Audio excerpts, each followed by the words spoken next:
Just right there. And You got yourself some coffee? then a little coffee. I didn't think you were a coffee drinker. I'm on a, I don't know if it's a coffee binge or what. You're on it now. I'm on it. You're on it. Ah, the man does have a weakness. Mm-hmm. Well, And I start shaking. I'm like, oh my goodness. we gotta have, in these afternoons I'll go for one of these sunshines. It's because the What- caffeine's a little bit different What than, Is it a natural thing or is it just I'm gonna make this up, but I think I'm right. It says it's from, it's like natural caffeine, so I think the caffeine comes from more like a tea oh nice. or something like that. But yeah, it's only got, I think it's got 50 grams of 70. Yeah, it used to be 50 in a small one, 70 now, but it's still a little bit more than a cup, a little bit less than a cup of coffee. But Awesome. yeah, that's what I do because I get the shakes in the afternoon too. And you are a man who is always going after it. So I don't know how you've been doing it without the caffeine I tell you- here recently. I went to I don't know what that place is around the corner next to Yama's little coffee place. Shop. What is it called? Bookstore? Yeah, well, it's Bookmarks, and then Bookmarks. what's the coffee shop that's right there? It's in Bookmarks. It's in Yeah. Bookmarks. So I got a cup this size, and I can usually tell when this hand is going to start going crazy. So I get the coffee, and I'm like, okay, yeah. And I'm like, okay, big fella, put the coffee down quick. And I couldn't, and it just, and the coffee just, and the lady was like, You're "Are you kidding? okay?" You started shaking that fast? Oh, it was crazy. And she was like, "Are you okay?" I'm like, "Yeah, this is what caffeine does to me. And this is probably my third cup today. I don't know what I'm doing." We're gonna have the shakes here pretty soon. Oh man, I have to set it. So I have to, and it's only my right hand. Go figure. No kidding. Go figure.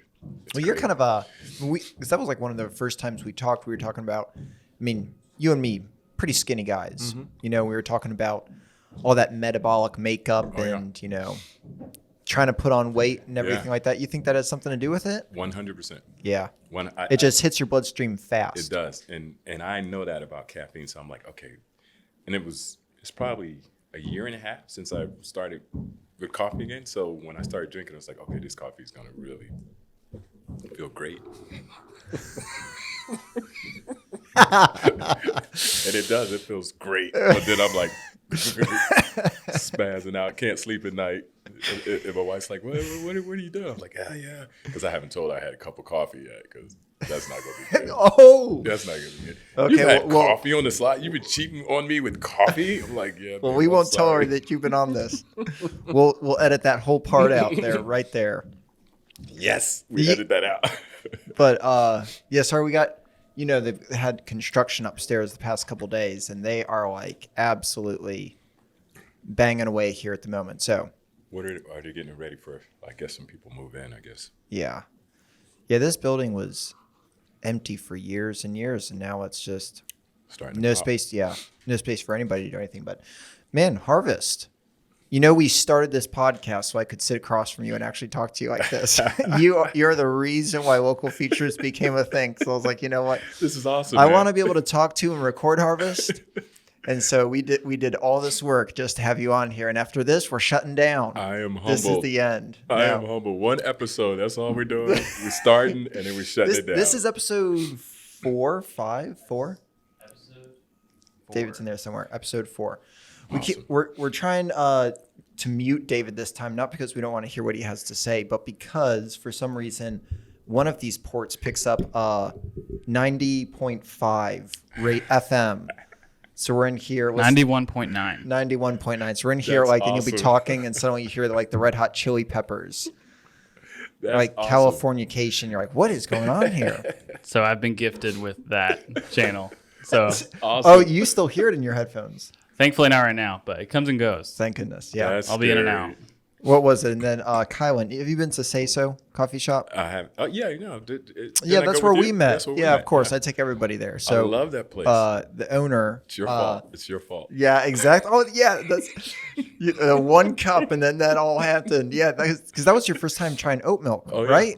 Oh, it's awesome. Yeah, it was so good, and that's a good cup of coffee there. But he was in here, and he started talking about how his new coffee shop was going to be in this church. Uh-huh. The church that we go to is like they're like making half of it, not half of it, but part of it into a coffee shop.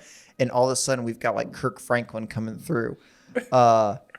like WBFJ, the local radio station here. I was like, what is going on? I was like, so who knows what we're going to get today? What will be Harvest soundtrack off the radio waves here? It'd be something house music.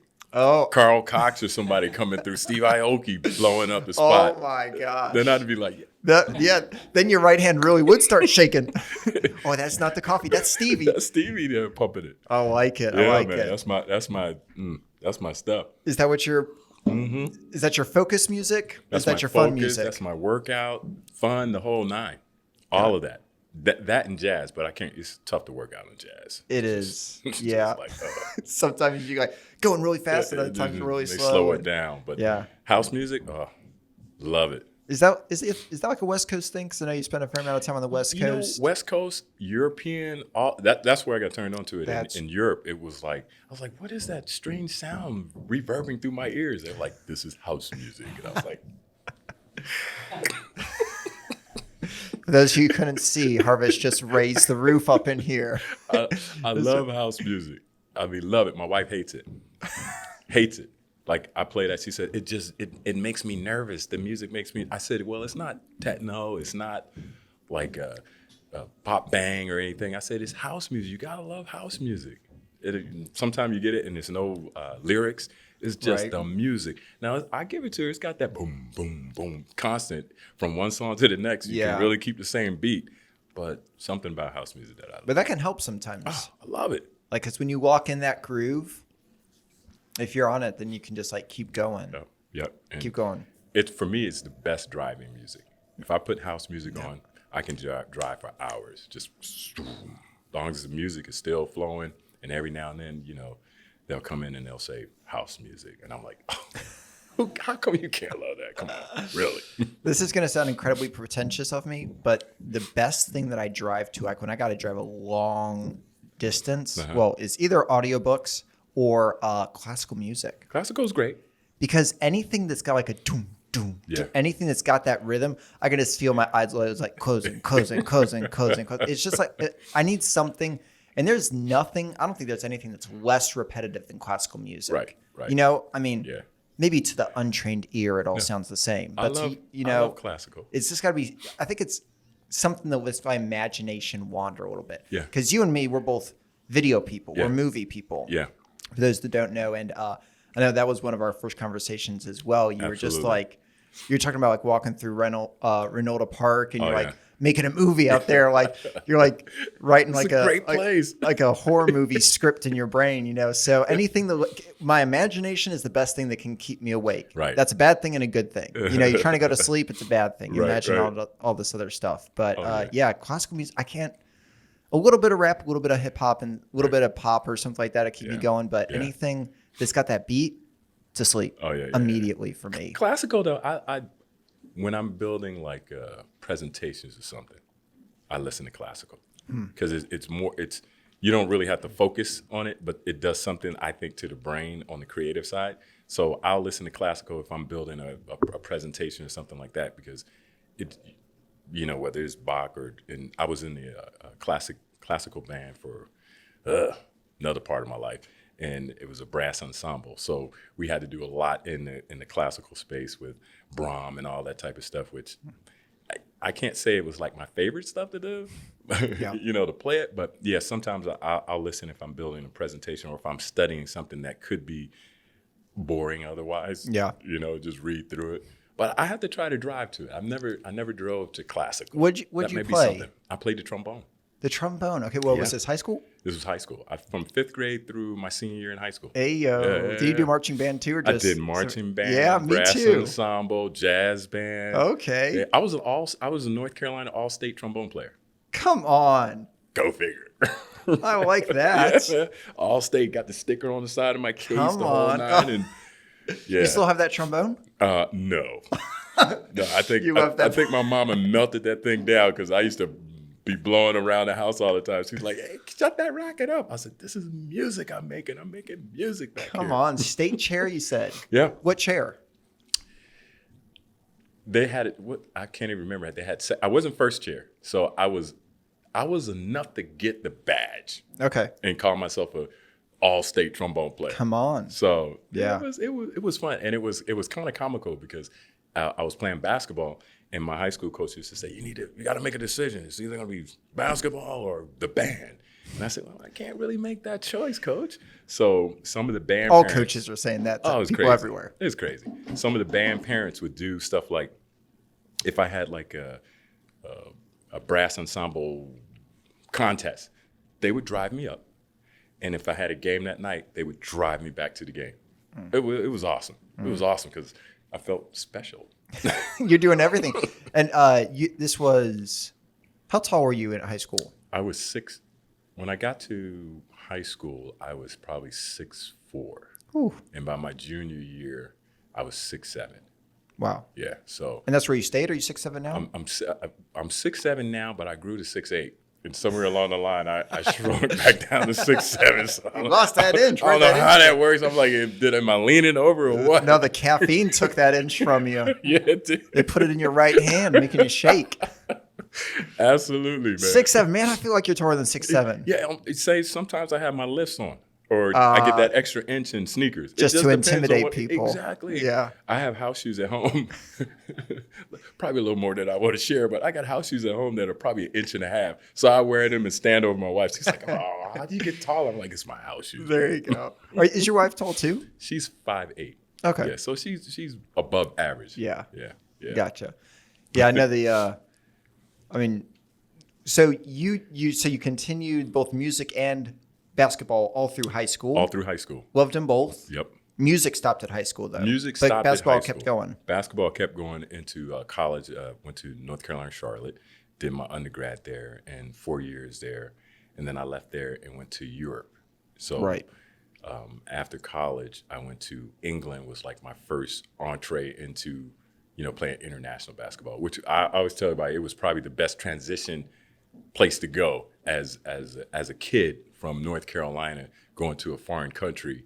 It was great that it was English speaking. English speaking, Oh. yeah, similar customs. Well, it was it was the King's English, so it still was a little bit different than the North Carolina English. Let me just put it that way. My favorite word was "What'd you say? What? Because I couldn't understand a lot of times what they were talking, and they used to tell me all the time, "We're using the King's English. Oh, gosh. You guys use whatever. You butcher the English language." Yeah, it's not even English anymore. So wait, what part of England? I was right outside of London in a city called Hemel Hempstead. So Okay. it probably was 15 minutes off. If you know anything about the highways there, it was the M1. So it was like the major highway. So I lived right there, not too far from Luton Town, which had a football team that I used to always go and watch them play soccer. And then where I live was probably about 15 minutes from Oxford University. Okay. So when I came back home, I used to tell them, where you been? I said, well, I was in school. No, I didn't say I was in school. I said, I was in England. What were you doing in England? Well, I was going to Oxford. And you said that, you have to say it like you that have to too. say Oxford. And I would go to Oxford a lot. And I did. I went to Oxford because they had great parties. And free beer. So I was like, and I was the American. So I was like, woo. Yeah, you were the 6'7" basketball playing American. There you go. You know you're going into There some parties. you go. I had a No, so I had one other friend who went and played European basketball. Mm-hmm. Oh no, I guess this was European circuit or whatever that is, and it seems like quite a few folks. If you don't make it, I don't want to say you don't make it into the NBA, but if you don't go into the NBA, if you don't make it into the NBA, then you end up playing over there. Is it a pretty competitive field?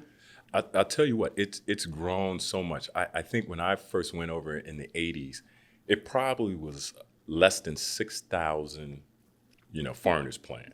And that's collective foreigners from other countries playing in Europe and things like that. And it was definitely a place where a lot of Americans went to play. Your key countries probably were Italy, Germany, France, Spain were probably your key 4 places that most guys went to play. Yeah. And they probably paid the best. Now, the great thing or the crazy thing about the European circuit, they had different levels. You had 1A, 1B, 2, 2A, 2B, so forth, even down to like 9 levels deep. 9 levels. In some countries. Now, if you played on a 9A team, It was beer and pizza. That's how they paid you. Like, come on in. We're one step above a club team. You mean Just- fish and chips? Exactly. A bunch of guys just get together and play basketball. So your whole thing was to try to be in 1A, 1B. And they paid probably the best. Italy probably was the highest. And you had a lot of NBA players who would go to Italy and play. And What probably was it really during the off comfortable. season? No, they went and played their regular season. So it would start August, September, and you'd run through May, June. Same as the NBA or college schedule. But it was awesome. And then over the years, it's grown to be, it's a place. China is a great place to go. Japan, I played my last 2 years in Japan, and it was a great place to go. The level of basketball, I'd probably say, is Italy, some of the Eastern Bloc countries, Serbia, those type of things, they have a different grade of basketball that's really tough. And those guys are, when I say you play against a guy from Serbia who all his life grew up with civil war, there's nothing I could say that's going to scare him. Right. He's like, He plays a little different. yeah, he's looking at me like, what? You're from the hood? We get bombs in our Right. backyard Yeah, and real things like that. bombs. So now I'm looking at guys going, this is not going to be as easy as I thought it was going to be because these guys they Yeah. have different life issues. So you learn all that kind of stuff. And then, coming back home, it just kind of puts everything in perspective of what's real, what really means things. And, not to get crazy, but what's going on today in the Ukraine. A lot of those guys that I played with in the 80s and, in the 90s, they were going through that. It was almost common hat every 5 years. They had some type of thing going on where the two countries would split up and, they were cousins. And because I live on this side, I don't like you, so forth and so on. So, yeah, the European circuit, Southeast Asia, it was pretty interesting. It was fun, great at basketball, but the real lesson was off the court with just learning how to live in those different societies and things like that. So that was fun. I had a great time doing that. Did you have somebody who was kind of your, I don't know, who like helped you navigate like the culture? I mean, especially in Japan, very different Very from England. Oh, yeah.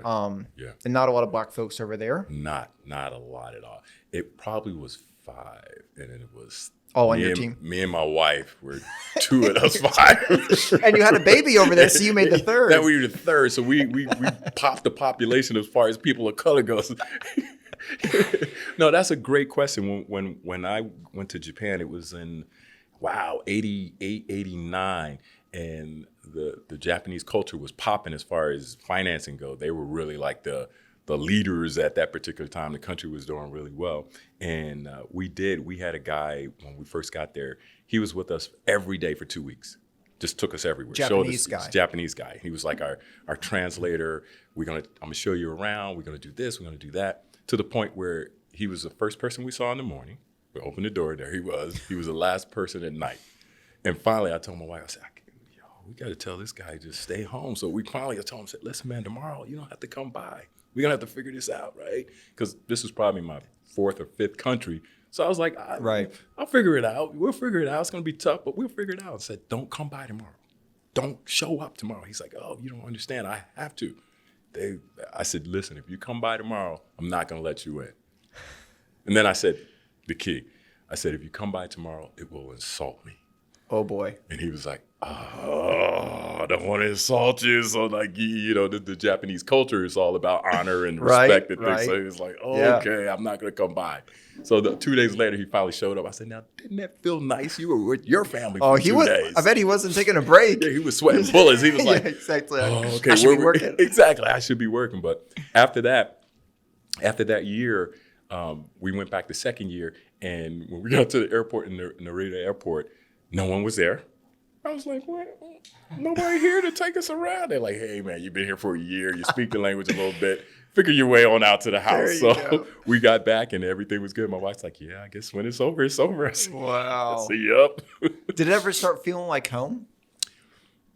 Wow. That's a great question, Seth. Because I know if you travel a fair amount, and I know you're even like West Coast, East Coast, Yeah. kind of back and forth, Yeah. traveling around in Europe, playing ball and things like that.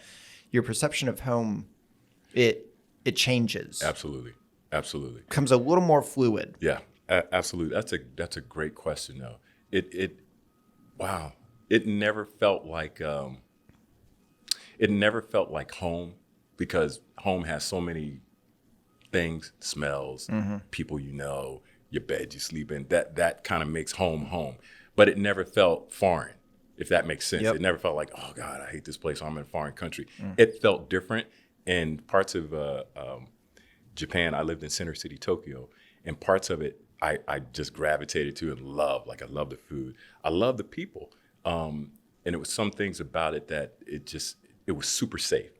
So it was Yeah. like those things that maybe I worried about in America with a pregnant wife, for example. She could just move around, and I never thought like, oh my God, where is she at? It's late, and is she in trouble? So those things make you feel, endear you to the country.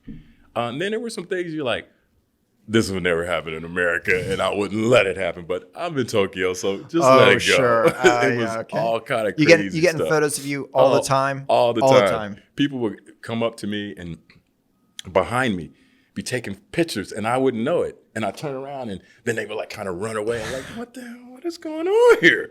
Cool thing about it, I had a teammate. His name was Mike Britton. He's since passed on, but he was 7'2", and he and I would go gosh. out together, and I'd be like, look at the big fella, look at him, and they'd be like, oh, and then they would take pictures with him, and he wasn't as friendly with the Japanese people as I was, so he would get so upset.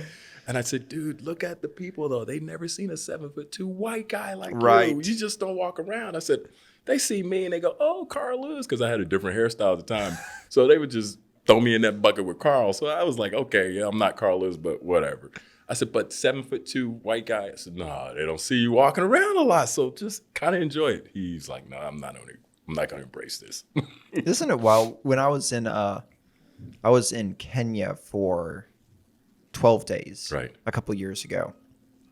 I think I saw we were there and we were way back, like 9.5 hours outside of Nairobi. Wow. Saw one other white person the entire time, and it's growing up in Winston-Salem where I'm at, and I was like, you just, for me personally, I don't think about my skin color a lot. Right.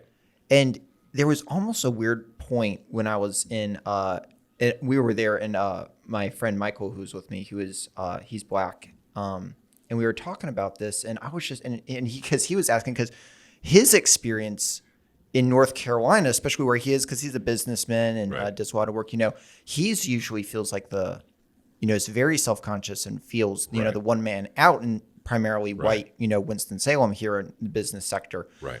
And we just have like a 4-hour conversation driving back about this. And I'm like, it's almost like I would forget the color of my skin Right. until people started like second glancing and looking and, and Right. jumping all this other stuff. It was such a weird experience Yeah, being you could not hide. Right. You cannot hide. At all. And that's a very weird thing. I mean, I It could go is. basically anywhere here, Yeah. in North Carolina, really the States, and blend in more or less, Yeah, and yeah. when you can't do that at all, it affects the way you, it affects everything about the way you do. Right. The way you shop, the way you, Yeah. how you approach people, where you're looking, how much you can relax. Everything. And, I definitely came back with this like massively different perspective about that. Yeah, it's funny because every country I was in, it was a different experience. And I tell people all the time, I said, I never had like an experience where I was like, oh my God, that was the worst experience in the world. I can't believe this just happened to me. I've had that happen in the United States, but outside the country, I personally haven't had that. I had friends who said, oh man, I can't blah, blah, blah, blah. And I was like, I never had that. And I think one reason is just I love people. So Yeah. my personality a lot of times is like, if I like you, I like you. We're gonna have a great time, right? And every now and again, something will pop up where someone will reference color. Like I was in Germany one time, and I was with a friend of mine, happened to be a female, and we were walking. I think we were at a soccer game or something like that. And one of the gentlemen, older gentleman, he said, I see you have a true German man. And she got really upset. And I was like, what did he say? He said, you're a real German man or something like that. And I was like, He said that to you? He said that to her. Oh, I see you got a real German man. Referring that you got this black guy, blah, gotcha. blah, blah. Okay. So, So and like- I asked her, I said, what did he say? He said, and I said, okay. And she was like upset. And I was like, don't let that bother you. I said, I've heard so much worse. I said, if that's the worst we get here, I'm raising the roof again. Right. We're going to raise the roof. And I think the worst place, even if you categorize it as worse, was in Japan. And the Japanese had some preconceived notions about people of color. But when they found out I wasn't from Africa, it was a different feel. Oh, you're a Black American. So it was a different feel than if I was a Black from Africa. And I had my teammates there were Japanese. So I used to ask them all the time. I said, where is this from? He said, well, we've heard things. And I said, great. What kind of things? So he would tell me these things. I just look at him. I go, well, is that true? What kind of things? Like true stuff. Like you might have a tail. And this is in the 80s. And I was like, what? It's like, yeah, we are, when we were kids, sometimes we got that. What? That was my thing. I The was like, people from Africa would have tails, might have tails. Might have tails. And I said, where'd you hear it? And this was in the 80s, man. And of course, we all. And supposedly like very well educated, all this Japan. That part. Wild. And I, like I said, I won't categorize all the people, but that was what I was told. And I asked him, I said, well, we take a shower together all the time, too. I have a tail. He's like, no, you don't. I said, so there you go, bro. Don't ever say that to anybody else again. But I was a part of this group called JAFA, I think it was. It was Japanese African American like study group.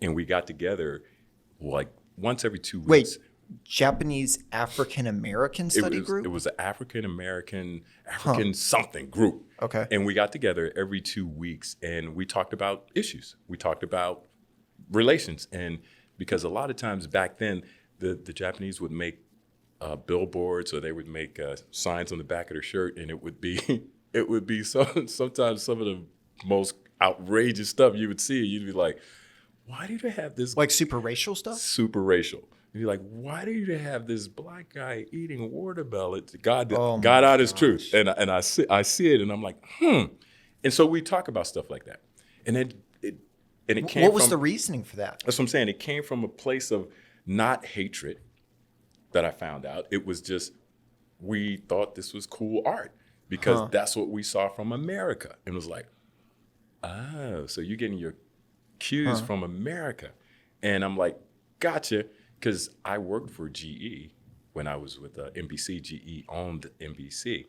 And I looked up a lot because I was in the art department or advertising. This is when you were in This broadcasting. is when I was in broadcasting. So I would look up some of the old stuff that we did, and I was going to do like a classic commercial or stuff like that. Oh, boy. And I looked up some of the art that GE used to do, promoting refrigerators and things. And I was like, I was totally shocked. I was Yeah. like, oh my God. Super racist stuff. Super racist stuff. So I go, okay, these people getting their cues from what we've done, and they've just taken it to the next level and said, let me make this billboard because it's such a homogeneous society that they didn't have a lot of people of color there. So it didn't come from a place of like hatred. It came from a place of ignorance. And it was like me on the flip side. Yeah, I think everybody in Japan, all you guys are smart in math.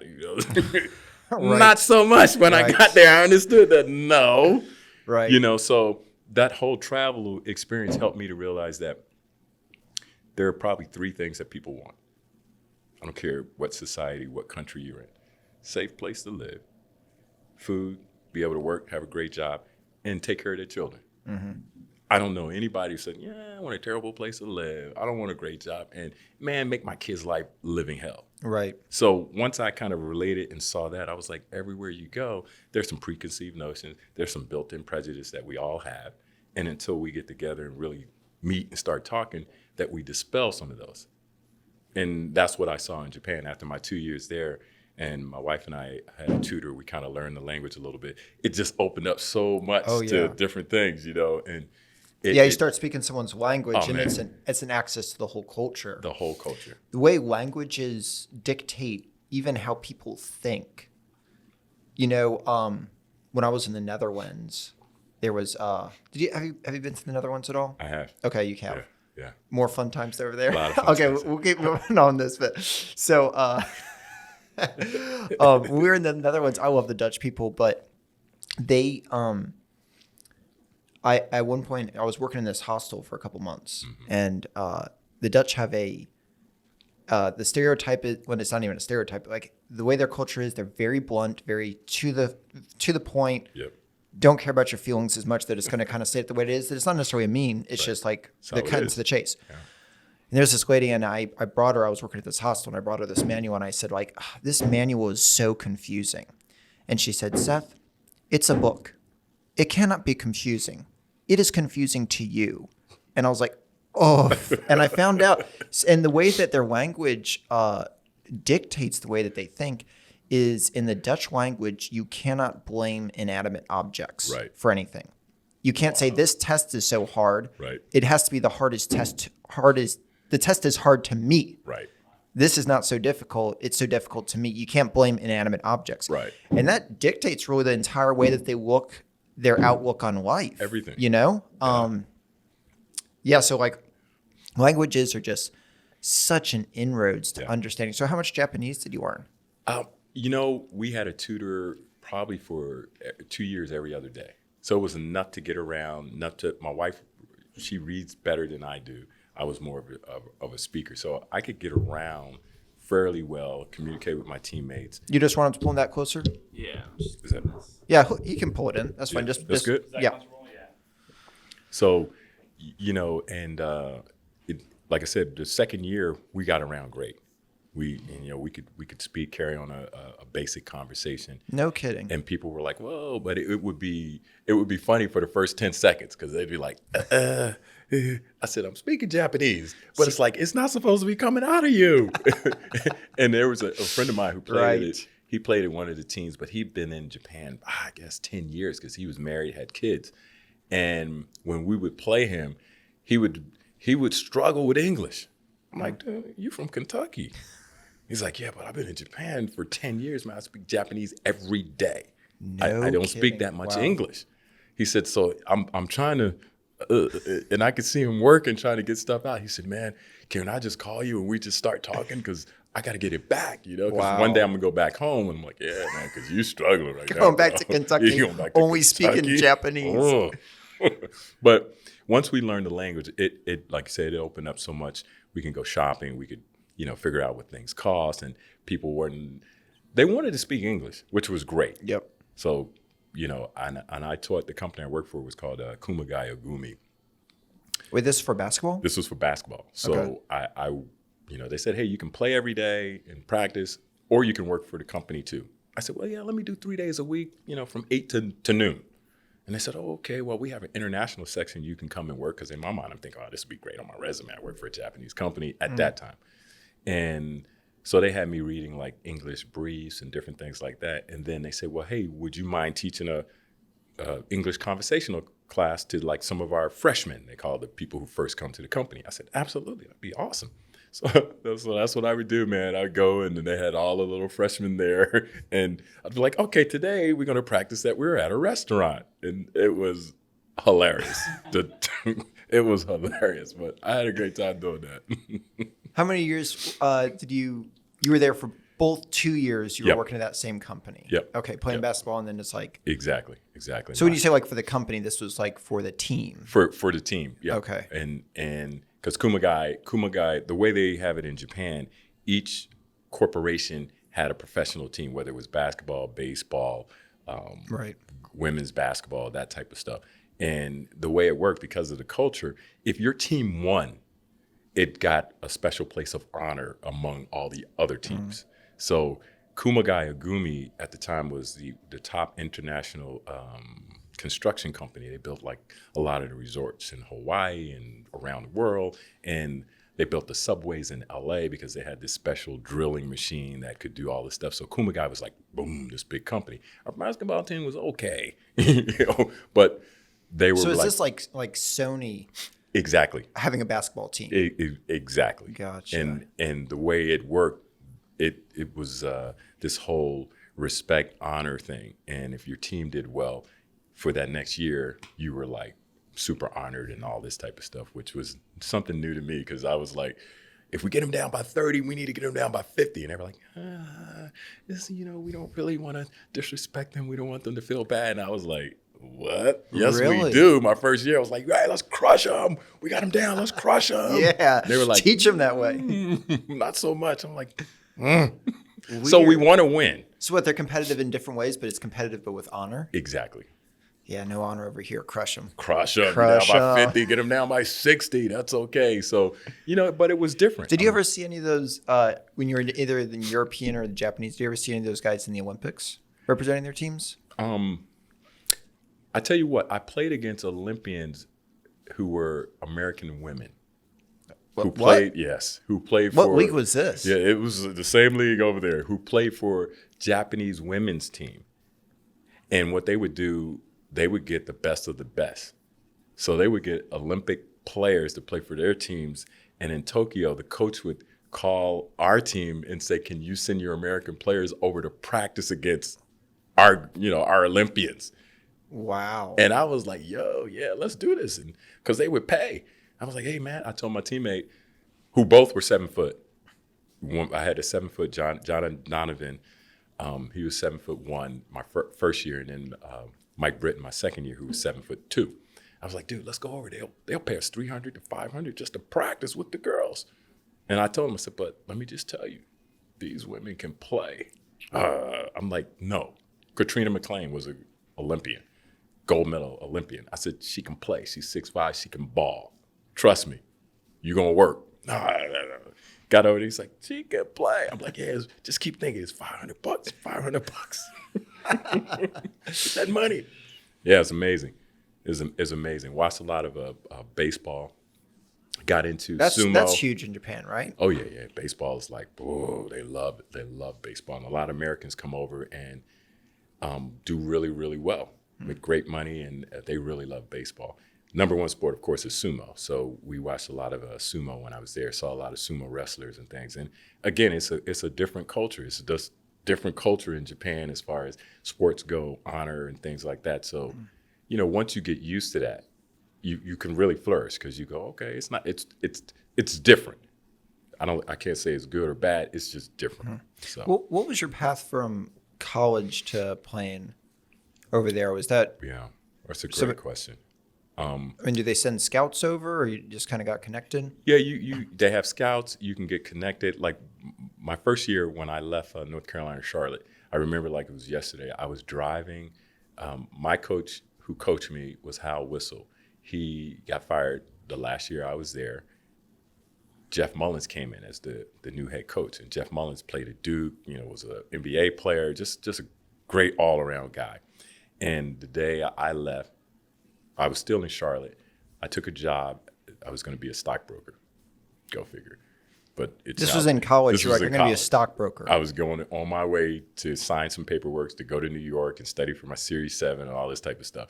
And I had a little mismatched suit that I made up. And I was like, let me go sign these papers. And I was driving, we had a blue Volkswagen, 1974 blue Volkswagen. That was a hand-me-down. My sister drove it and I drove it. And I was like, yeah. So I'm driving this Volkswagen. And I see the buildings in Charlotte. And in my mind, I'm like, God, yeah, this is probably the smart thing to do. But, man, I still hear these basketballs. Now, my senior year, I was injured 90% of the season. So I played with injured knees, which is a whole nother story. So I'm thinking, yeah, I'm injured. But, man, I can still play a little bit. And I whipped the car around. Bam, went back to the school. Now, Coach Mullins didn't recruit me or wasn't my coach, but a hell of a guy. So I go in, and one of the coaches that recruited me was Melvin Watkins, was still there and was working with Coach Mullins at the time. And I went in, I was like, yo, they're like, what are you doing back so soon? I was like, I can't do this. I want to still play. And they said, well, Coach Mullins said, well, I have an agent friend, Herb Rudoy out of Chicago, who represents international players and NBA players. And he can get you, I'll see if he can get you overseas. Would you like that? I was like, Coach, oh man, I would love that. At least 1 or 2 seasons. Cool. Got me my first job in England, and that's how it worked. And then from then, my next year, I went to Germany, and I negotiated that deal myself because I was playing here in Charlotte, and they had recruits there, and they saw me, came up to me, and said, "Hey, how would you like to go to Germany?" I was like, "Yeah, how much you guys paying? Cool, I'll go." I would go anywhere they would pay. That was my initial thoughts until my agent said, "Hey, how about Finland?" And, at the time, you couldn't Google like Finland. We didn't have Google. So it was like encyclopedia. Where is Finland? Ooh, cold up That in was Finland. cold? Wait a minute, 6 months darkness? No, not Finland. I don't want to go to Finland. So I went to France. But yeah, you get an agent or you just playing in these different leagues, and they come over and they're looking for Americans to come help their team. And I was fortunate enough to have 7-8 year career in Europe. So Oh, wow. yeah, it was good. It was a good time. Okay. Which Good is England, France. England, France, Further- Germany. I was further down east. in South America. Probably. Oh, wow. Where in traveled South to- America? I was in Argentina. Oh, wow. Played down there for a summer. What and- year was that? Ooh, that was between England and Germany. So that was 85, 86. Yeah, Okay. 85, 86. And my teammate, That was before the revolution? yeah, Down there? yeah, I think so. Yeah. I- My history on that's a Yeah, I little goofy, but okay. Yeah, so I was there because my teammate who I played with at Charlotte was there a year before me, and he said, "Hey, come on down here and you can play in the summer between." And it was cool because it was between my fall season in Europe, so I could go down there during the summer, make a few bucks. And I'm gonna tell you what, that time in Argentina probably changed my life as far as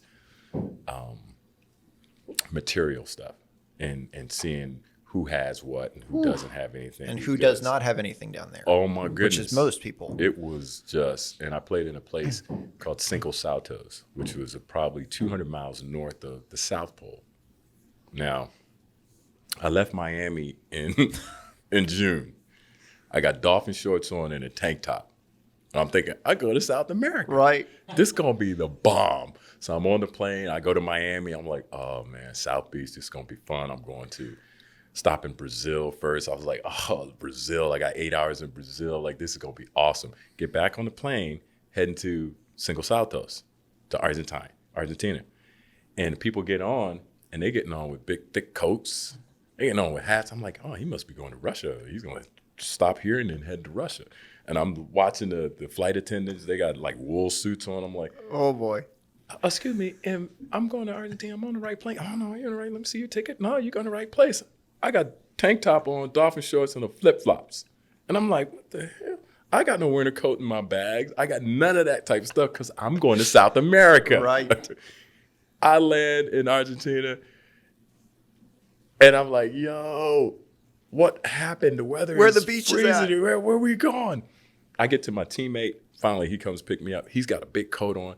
He's laughing. What is this, like 40 degrees? Oh, it's freezing. It's their winter. Less than, oh, right. Oh, yes. It's their winter. South of the equator. And I'm looking at him. I'm like, yo, he's in tears. He got tears coming down his eyes. I'm like, dude, look at me. Why did you? What's going on? I thought it was South America. I was looking for fun and sun. It's wintertime. He's like, listen, don't worry about it. We're the same size. I got clothes for you. I said, yeah, because I got one pair of pants. I got no coat. Nothing. Man, we drove from the airport, and I was going to stay with a doctor and a teacher. A doctor and a teacher. So I'm thinking, okay, you know what? It's Right. cool. I'm going to just be here for a month. It's cool. I'll kick it with them at their house. They picked me up in a 1964 Ford Falcon station wagon. So I'm thinking, okay, classic car. All right, so it's cool. Doctor and a teacher. We drive to the city, boom, boom, boom, boom, boom, boom, Cinco Saltos, and we're coming off the highway. We're getting on a dirt road. We're getting on gravel. I'm like, it's okay. I'm not going to trip. I can make anything happen. We pull up to the house, and it's a modest home. I'm like, okay, I'll get in. Get out the car. We go in, and they got dirt floors. And I'm No like, kidding. I'm looking like he's doctor and a lawyer. I'm like, okay, cool, no problem, doctor and teacher, this is cool. They go and they said, well, listen, we have a maid. And I'm like, maid, you can get some You don't floors. have You floors, can get yeah. some floors over this piece. And sure enough, they had an indigenous Indian girl who was 14 as their maid, cook, clean, do the whole nine for them. It was husband and wife, and I think they had 2 older kids and a little girl who maybe was 3 years old, who I totally fell in love with. So they said, well, this is going to be your room and things like this. So I'm thinking there, I'm sitting there, I'm going, wow. Dirt floor in there, too. Yeah, I'm like, my man got me down here, and this place is crazy. I don't know what's going on, and they got to pay me. Okay, I'll take $2,500 for a month of work. You know, in the 80s, it was great money. Yeah. Like for summertime, I'll do that. So fast forward, we go to the gym to practice, and I'm looking around the gym. It's modest. It's okay. I see it was 2 other Americans there. I started talking to them. I was like, dude, what is this place, man? What's going on? They got a doctor, but they got 3rd floors. I'm confused. They got a maid, but it's not, in my American mind, it doesn't all make sense, right? So it's a small city. So you fast forward, I don't speak Spanish, but man, I had the best time. The people were like just over the moon, generous and loving and caring and all this kind of stuff. And they would give me ochos to spend at night. So I learned to go to the bar and say, Ochos is their money? Which was their money, because it didn't translate at the time with dollars. So they say, here's some ochos, go have a great time, whatever. So I'd go out to the bar and I'd say, let me get Kahlua cum leche. That was all I could say. Kahlua cum leche. Yeah, keep them coming. So I would do that. And then fast forward, I'm leaving the country. And the doctor pulls me to the side. He goes, listen, we got a problem. We don't have all your money. I'm thinking it's $2,500. Well, how much you got? We got $1,500. I said, okay. And in my mind, I'm thinking, I can't take these people's money, because what I found out was that they collected money from all the businesses in the little city to pay for the team? To pay for me as the American coming down. No kidding. And I said, listen, man, here's what you do. Just send it to me when you get it. Don't even worry about it. Just when you get a chance. How'd you find that out? Just talking to the people. They're like, oh yeah, I paid 14 ochos for you to come here. Yeah, this is what we do. We get a little bit from here, a little bit from there. I went to... Why were they paying for you to come? They just wanted their city team to be the best? Exactly. To play, and that's how they paid the Americans. Wild. They pulled the money from everybody in the city. I went to dinner at the local barber guy's place. He said, I want you to come to dinner. I said, okay, cool, no problem. I got 2 beautiful daughters. Awesome. Cool. I go to dinner with him and the other Americans. We got 10 plates. We got a spoon. His daughters are running around laughing, cooking, and just having a great time. And I'm looking around like, yo, dude, we got 10 plates and a spoon. And he's like, yeah, my daughters. And food was awesome. We eat, we have a great time, we laugh, we drinking beer and stuff. He says, hey, I want you guys to come out and see my pool. Now I'm looking like, you got 10 plates and a spoon, and you got a pool? Well, you priorities, man. What's going on here? We go to the back, and there's a pool, a sod pool. And the only time they can swim is when it rains and fills up. Oh, wow. I can't make this up. They don't have a pool, they have a big puddle. Exactly. So in my mind, I'm like, yo, this is maddening. This is crazy. I've never seen anything like this in my life. And at the time, I was living in Charlotte with my girlfriend, who's now my wife. We had a 1-bedroom apartment, wall-to-wall carpet, AC, the whole 9, probably paying $250 a month for it or something like that. And I used to complain about the way it's so small, it's so this, it's so that, and blah, blah, blah. So I'm flying back, and I finally get back to Charlotte. Fast forward from the story, I get back home, and I told my girlfriend, who's now my wife, I said, I will never, ever complain about where I live ever again. I said, because I saw like that next level down. But these people were super happy. They were like over the moon happy. I mean, where did that adventurous spirit come from? No, I don't know too much about your upbringing, and if all your other siblings, because you're from North Carolina, right? Where at? Right. Wilmington. Wilmington. Grew up Okay, in Wilmington. gotcha. Born in Philadelphia, grew up in Wilmington. Okay, Wilmington. So I think there's a lot of people that would have, depending on the scope of, you weren't exposed to much traveling growing up, were you? No. Okay. You weren't exposed to much traveling growing up. You went to college right here. 2 hours away. Yep. Basically 3 hours away. From South North Carolina in the 70s. That was pretty, to be an African American here, I would imagine limited exposure and limited possibilities and things like that in that area. And then suddenly you're in, Japan. Right. You're in Argentina as what? You're like 30-ish, 32, 20s? In my 20s. You're in 20s because you're like right out of college or stuff like that. Yeah. But you seem to have an ability, even at the time, of walking into a house and it's like, oh, there's a dirt floor. Like, what is going on here? But it didn't. And you're eating random. Right. I even remember going up here in Clemens, right down the road, and going to Mi Pueblo. Yeah. and getting rice and enchiladas was like, man, this is like the most exotic food in the entire world, and since that was, Southern experience here. I'm Right. sure that wasn't like everybody growing up. Everybody might have had like tons of ethnic food all the time. And since, traveled all over myself, but man, that had to be the first time you had any like kind of like real tacos, real South American food and stuff like that. So, I mean, how did you stick? Did you know you had that in yourself when you started traveling, or you just needed the money? You just wanted to play ball. And so you went and did it. I love playing ball. I love people, period. I mean, just end of story. My mom used to always say when I was playing in high school, she would laugh. She said, man, you have friends who are literally 5 years old to 80, because I would talk to little kids would come up to my mom and ask them, can Harvest come, Leroy come and spend the night with me? And she'd be like, oh, baby, he's 17 and you're 5. Because that's who I was. I love people in general. And then for me, traveling was, and you said the word experience, and it was an experience, and it was an adventure. And, I wasn't a great reader. I was in some reading programs, but my mom was a big reader. So she really got me into reading and things. And I used to see stuff and you go, man, I wonder what that was when we learned about, Christopher Columbus and all these adventurers and travelers. And, I used to think, man, this would be awesome. And then when someone said you can go to wherever around the world and play basketball, that I would pay for it to play for free or get paid to do it, I was like, let's do this. And then, like I said, for me, England was probably a great country to go to first, because my first experience was awesome and it was horrifying, if that makes sense.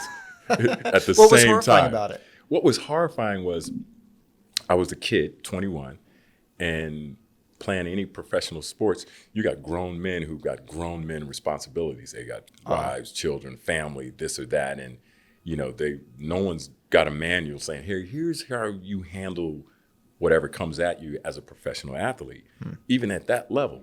And at 21, you don't know. You just, I tell people at the time, there was no cell phone, there was no internet. You had to communicate. I had to send a letter, or I would call and be like, okay, I got 5 minutes to talk because this bill's going to be $250 or whatever it's going to be. So it wasn't long conversations. Right. So you were literally alone. You were much more isolated back then, For sure. For sure. Yeah. You would sit in your apartment or whatever. If you weren't an extrovert, it probably was just the worst place because you have to physically get up and go out. And usually what happens, you bond with one teammate and whatever he does, you do, and you guys are like that. And I was that way somewhat. I love hanging out with my teammates, but I wasn't exclusive that way. I was like, yo, I want to go here. Like in England, I would go to the, what do they call it, where Congress is in England. Oh, Parliament? I would go to Parliament because it was free. You could go in and literally go upstairs and watch them make laws. So I would go and sit up and watch the dudes with the wigs, and they had the wigs on, and I'd be like, yo, this is crazy. Have you seen, was it the thing back then where, now it's it might just be like the really viral stuff on YouTube, but it's like the British Parliament just roasts each other. Oh, yeah. Have you seen that? It's just like, it's like fighting. Like the best little like comeback, just like, it's wild in there. It's awesome. Didn't they carry somebody out recently? They picked up somebody and carried somebody out who got voted out and he wouldn't leave, so they picked him up and carried him. It was for the English to be so reserved and King's English, though. Exactly, and reserve and all that, they can get wild. And then the little city I lived in Hempstead, they had churches that I could go in, and it was like 1042. And you're like, wow. The little cottage I lived in was 450 years old. Right. Yeah. And for me as a 21-year-old kid, I had to duck down because it was a little cottage that they made really nice. But it was 450 years old.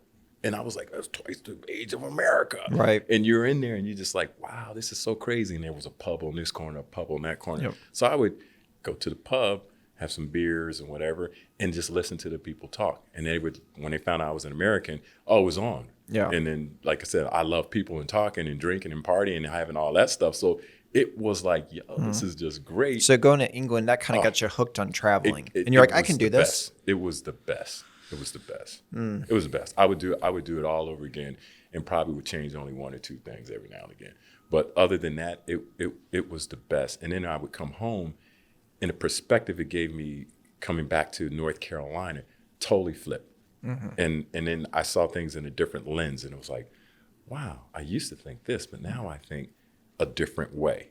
And then I was like, I can't wait to get back out and travel some other place. I can't wait to go to Germany.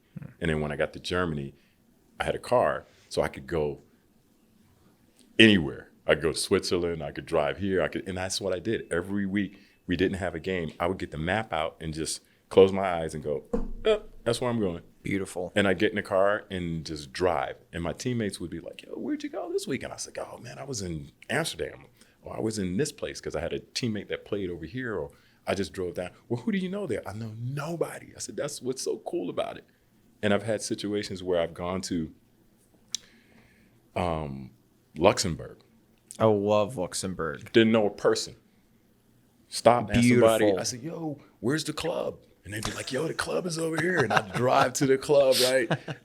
And I'd get out, and I'm like, I'm in the Luxembourg club, and then man. house music. And in a few minutes, I got 5 friends. And I'm like, yo, what we doing? Oh, where you staying? I got no place. Come stay with me. It was like that. Wow. It was like, I've been on trains driving from, after the season, usually what we do is kind of barnstorm. You go and play.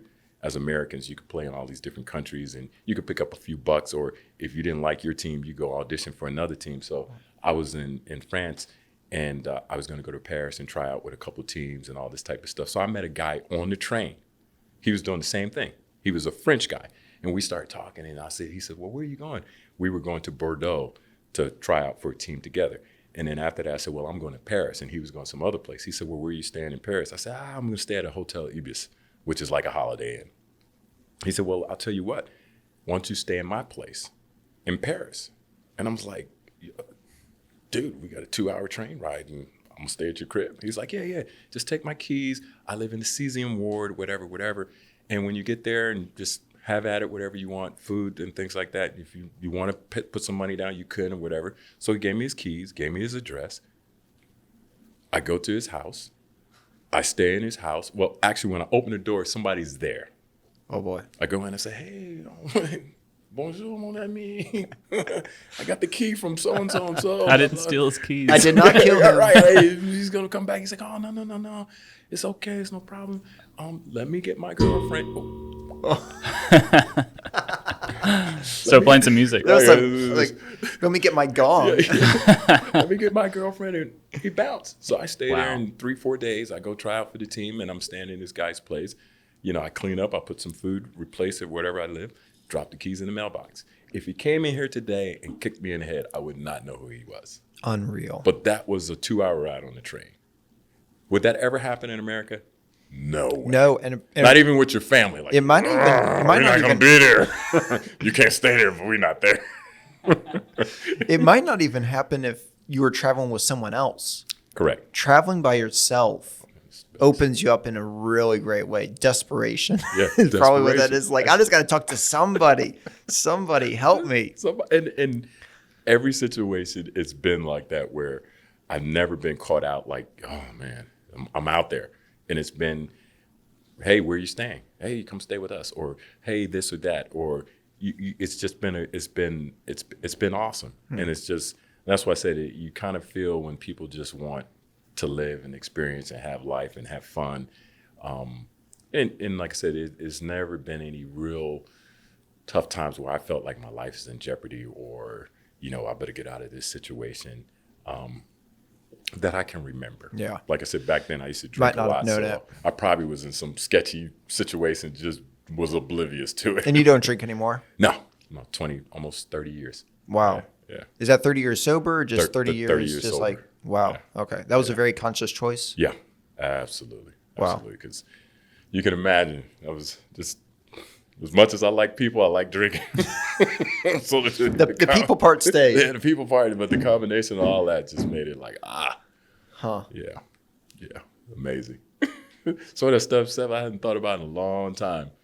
But yeah, and What made the if you don't mind me asking, like what made the change where you're just like, you know what, I just got to leave this drinking thing behind? That's a great question.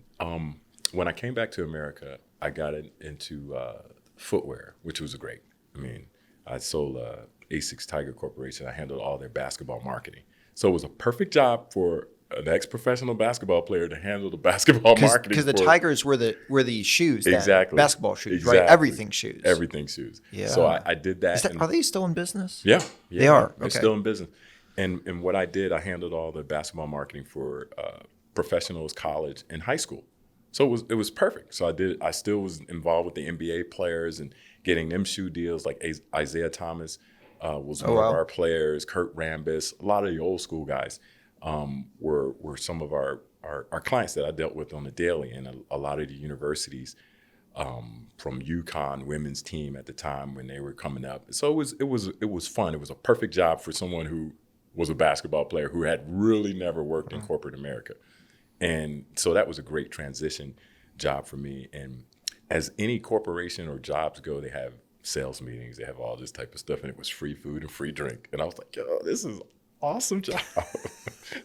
We get to eat free and drink free. And then I got into, I left there after about 7 years and got into entertainment. So I was working for BET at the time.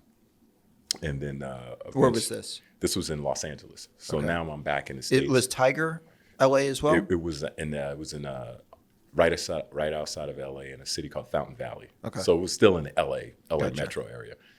And then I got into entertainment, and entertainment is exactly what it is. It's entertainment. And there was plenty of drinking, plenty of free food and all that type of stuff.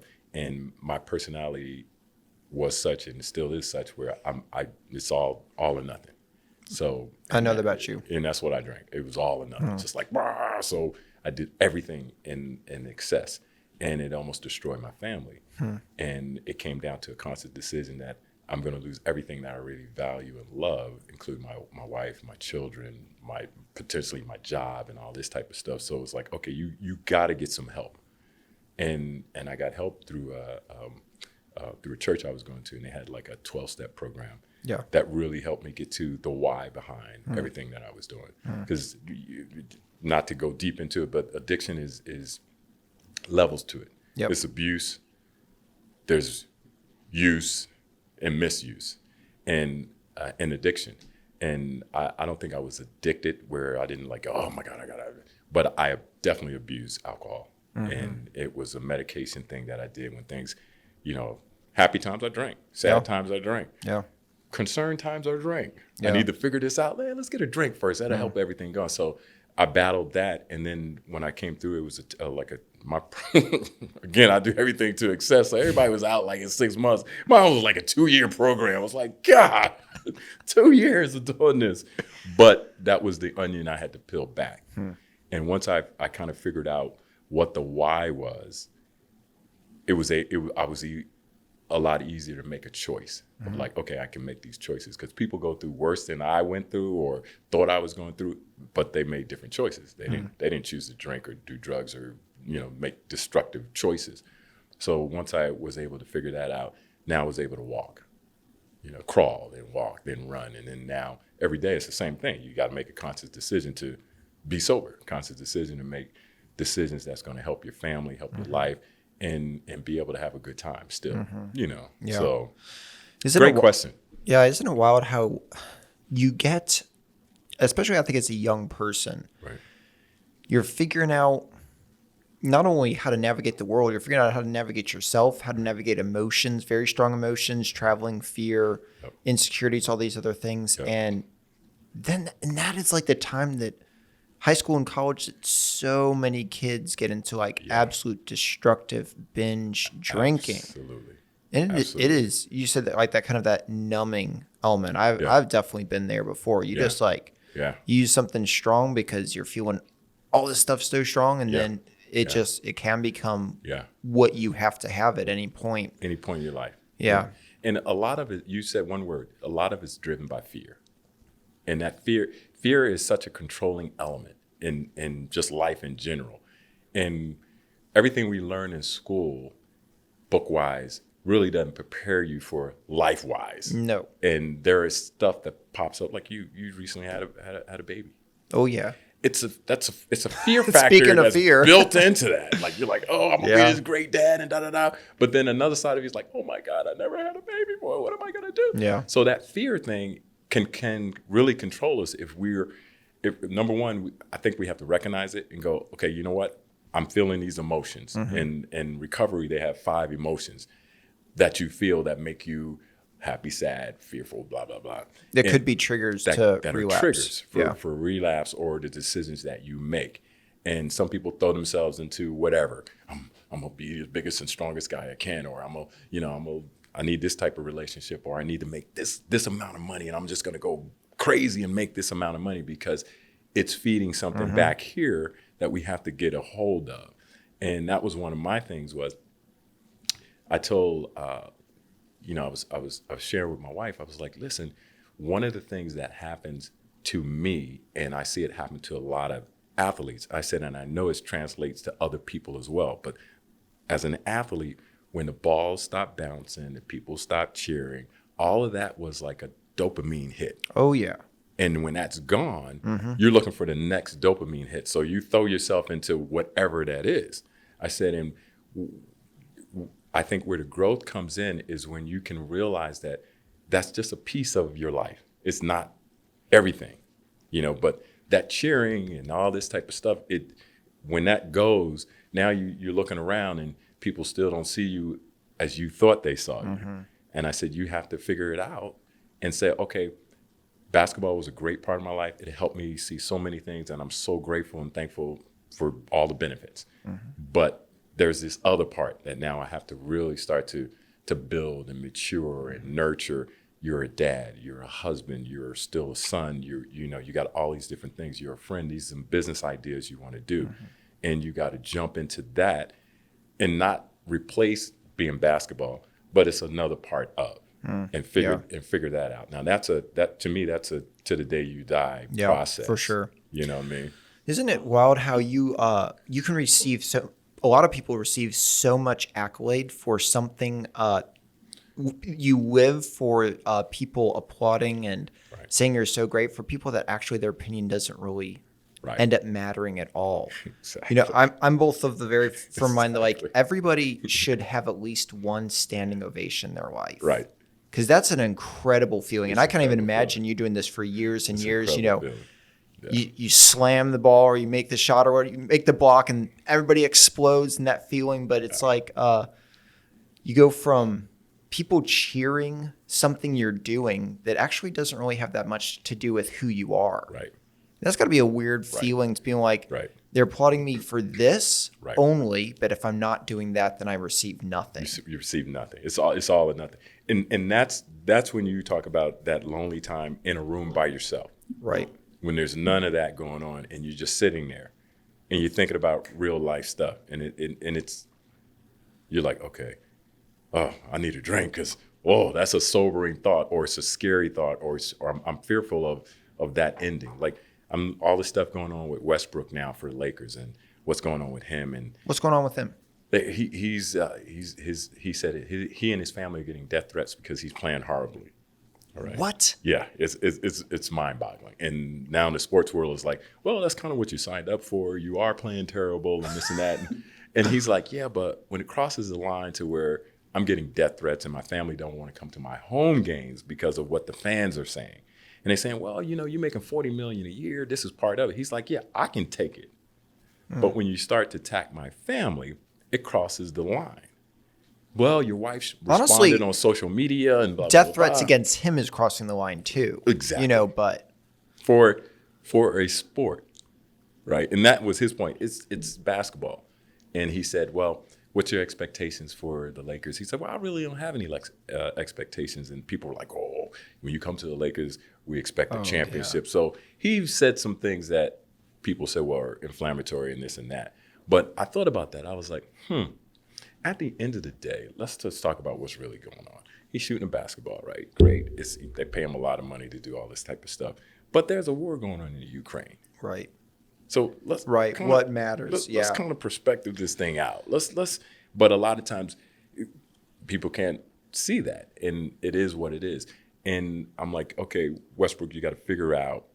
He shouldn't have to, but he's got to figure out how to communicate what he's feeling to make them think like, let me think about what I'm getting ready to say, because it's a different thing. But I think that's our culture in some respects, with the amount of energy we put into sports and how people are tied to a particular sports team. Like, this is my team through and through. And I hear people all the time say, man, I can't believe, we just traded so-and-so, we're getting so-and-so to the team. And I'm like, I didn't know you were the manager. It's the only sports is really, man, I think it might be the only place left where you can physically exert yourself and dominate as much as you can, and Right. it's accepted. right. We don't have any warrior tribes anymore. It's all on the Reynolds High School basketball team. Those are the Warriors now. They're on the Reynolds Yep. football team. That's Yep. where these young men go with these warrior hearts, these Yep. young women with the warrior heart. And so and then you receive all the applause for it and everything. Right. And because growing up, or not growing up, the history of the world was basically, if you didn't have more warriors than the little village over, Yeah. with the warriors just 40 miles away, then you Yeah. got wiped out. You got wiped out, man. And so there was a place in the culture for that, and I think a lot of that is just sports now. It's the Yeah. arena. It's the arena. It's the modern day gladiators. Fill in the blank, men, women, whatever the sport is, and the level of competition has changed, especially at the professional level, even at the college level, because it's so much money that flows through there now. When it was purely sport, and then you went home and you did another job, you Right. played. It was all amateur, all amateur it was sports. Yeah. truly for love of the game. Yeah. And now it's so much money involved in sports that it's kind of, I'll go as far as say it's kind of tainted it, where it's just not pure athleticism anymore, or I'm sorry, pure just athletics. You play because you love the game. People still, they do, but they understand there's a business side of it too, where, there's $8 billion TV money for ESPN. And that filters down. Now the owner, my cap is $145 million annually for this team. I'm paying fill in the blank player $25 million a season. I need to win championships, Right. and I need to get players in here. And the fans are paying. I'm paying $140 for these tickets. I need to see LeBron on the court every game, or I'm upset now. So it's kind of changed it that way, where as a player, you're gonna have a bad game. As a player, you're going to have, times where life happens to you, man. One of the players, I forget his name, plays for Minnesota. He lost, someone to COVID, and that affected him, but he still had to come out and play.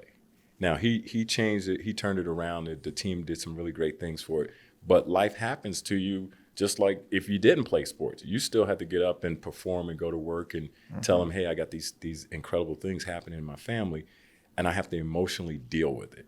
And to put stuff in a box, I as a player, a lot of times you have to set aside what's going on, and that 2 hours on the court is kind of like your free time. Yeah, because the average person has to push through what they're doing, but they usually don't have 30,000 fans Right. and an extra 100,000 on social media picking Right. apart Everything you do. how you turn in your reports at the end of the day, or how we take photos and videos and stuff. Exactly. So, That's what's scary, yeah. because you have those fans and who love what you do on the court, but don't really know you. What do you think the sweet spot is for being a professional athlete? Is there something where you would say, like, you don't want to be the Michael Jordan, but you also don't want to be, starving chasing? Is there a sweet spot in there, you think, the amount of fame, or is it just like a constant, everybody wants to be the top, and that's just where Everybody wants to be the best at what they do. Yeah. Period. Across the board. Sports, business, whatever. No, I don't think anybody ever goes, yeah, I just want to be mediocre. Just let me be middle of the road. You just by nature, you want to be the best at what you do, just for personal accomplishments. What I think, let's stay in the sports world, I think what will help a lot of athletes is more transparency and access. And when I say that, not access to your house or whatever, but more transparency. Just tell people how you're feeling and just be real with it. Because to me, if you have a real conversation with a person, they start to understand, like, yeah, wow, I'm with my family, and hey, we're just trying to have a family night out dinner. Just let me enjoy this 2 hours, and afterwards, I'll sign. Just be like that, and people Man. are like, oh, okay. But when you run and hide, or I got an entourage, that just makes people more like, I gotta get it. Oh yeah, but it's feeding the animal because that also drives the clicks and Exactly. and all that. But Exactly. I don't know. Maybe you can reason Right. with people. It doesn't tough. necessarily. I mean, the entitlement that I see in my own life. I mean, Yeah. I deserve. Whatever it is, I deserve there to be a spot in this restaurant or whatever. Whatever it is. Right. They Right. don't have this. Yeah. For me on the shelf. Like, how dare they? Right. What's going on with this country? Exactly. Maybe there is a way to reason with those people. I also just I don't understand this post game interview Right. culture. You ask them like, "Hey man, so what happened? What happened to y'all out there? Y'all fell apart in the third and blah blah blah." It's like, yeah, what is that? Like, why did what other you like if like we're in this video business and after we send out a video, we sit down in front of 60 people and they say like, "Hey man, that video wasn't as good as we thought it might be." Why is that? Right. And break this apart. It's such a if the athletes could just play and leave, Right. and everybody can have their opinion. Right. That's okay. But there's not this like Right. what was the everybody got so up about Cam Newton in the Super Bowl where you remember when he stood up and Yeah. walked out of that because somebody was shouting in the back, which I mean, I don't know. Well, it's kind of like poor sportsmanship on that side, but I also feel it's like, who wants to talk to a room full of reporters after you just like left it all on the field? And you can say like, well, they're getting paid millions of dollars, so I guess they should. It's like, I don't know. You got smashed. Yeah. Emotionally, you're trying to deal with that. And again, I think it's how you handle that. Not that I've done a lot of interviews, but the one I remember the most was our last game of my senior year in college at North Carolina Charlotte. We were 4-23 at that time. That's right. We won 4 and we lost 23. So we were getting smacked every game. But this is when you were out injured, Yeah, but I was because playing. otherwise it would have been oh boy. I was playing. I was trying to throw you a bone I there. appreciate that. Now, I was playing, and we won our last home game against Western Kentucky, and I hit the free throws to win the game.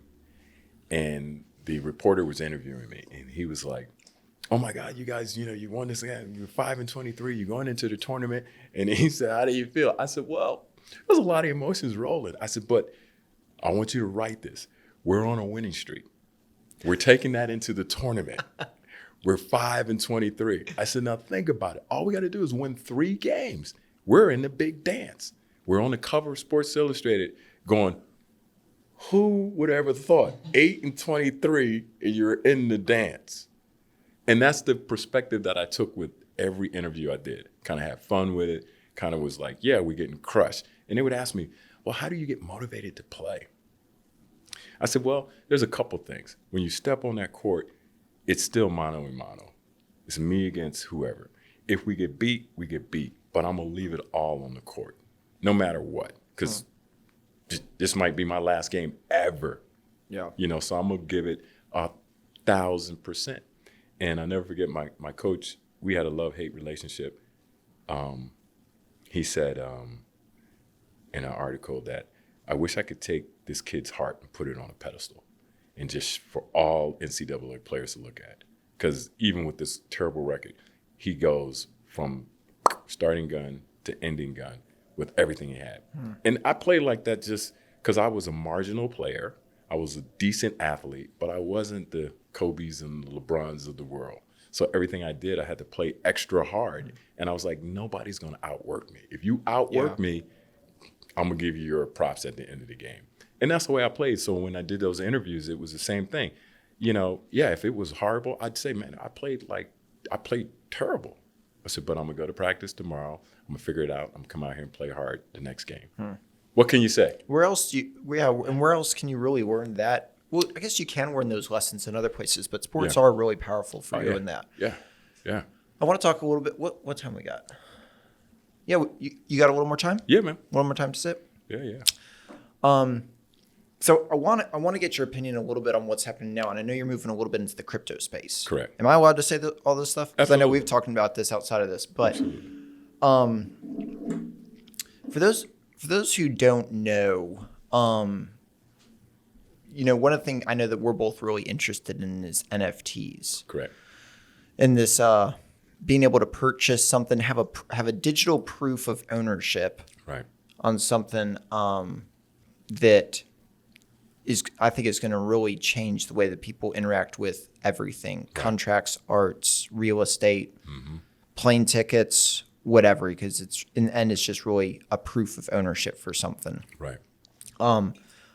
Obviously, and what I've been wondering about recently is just with some of it feels like with what's going on in Ukraine, like we are.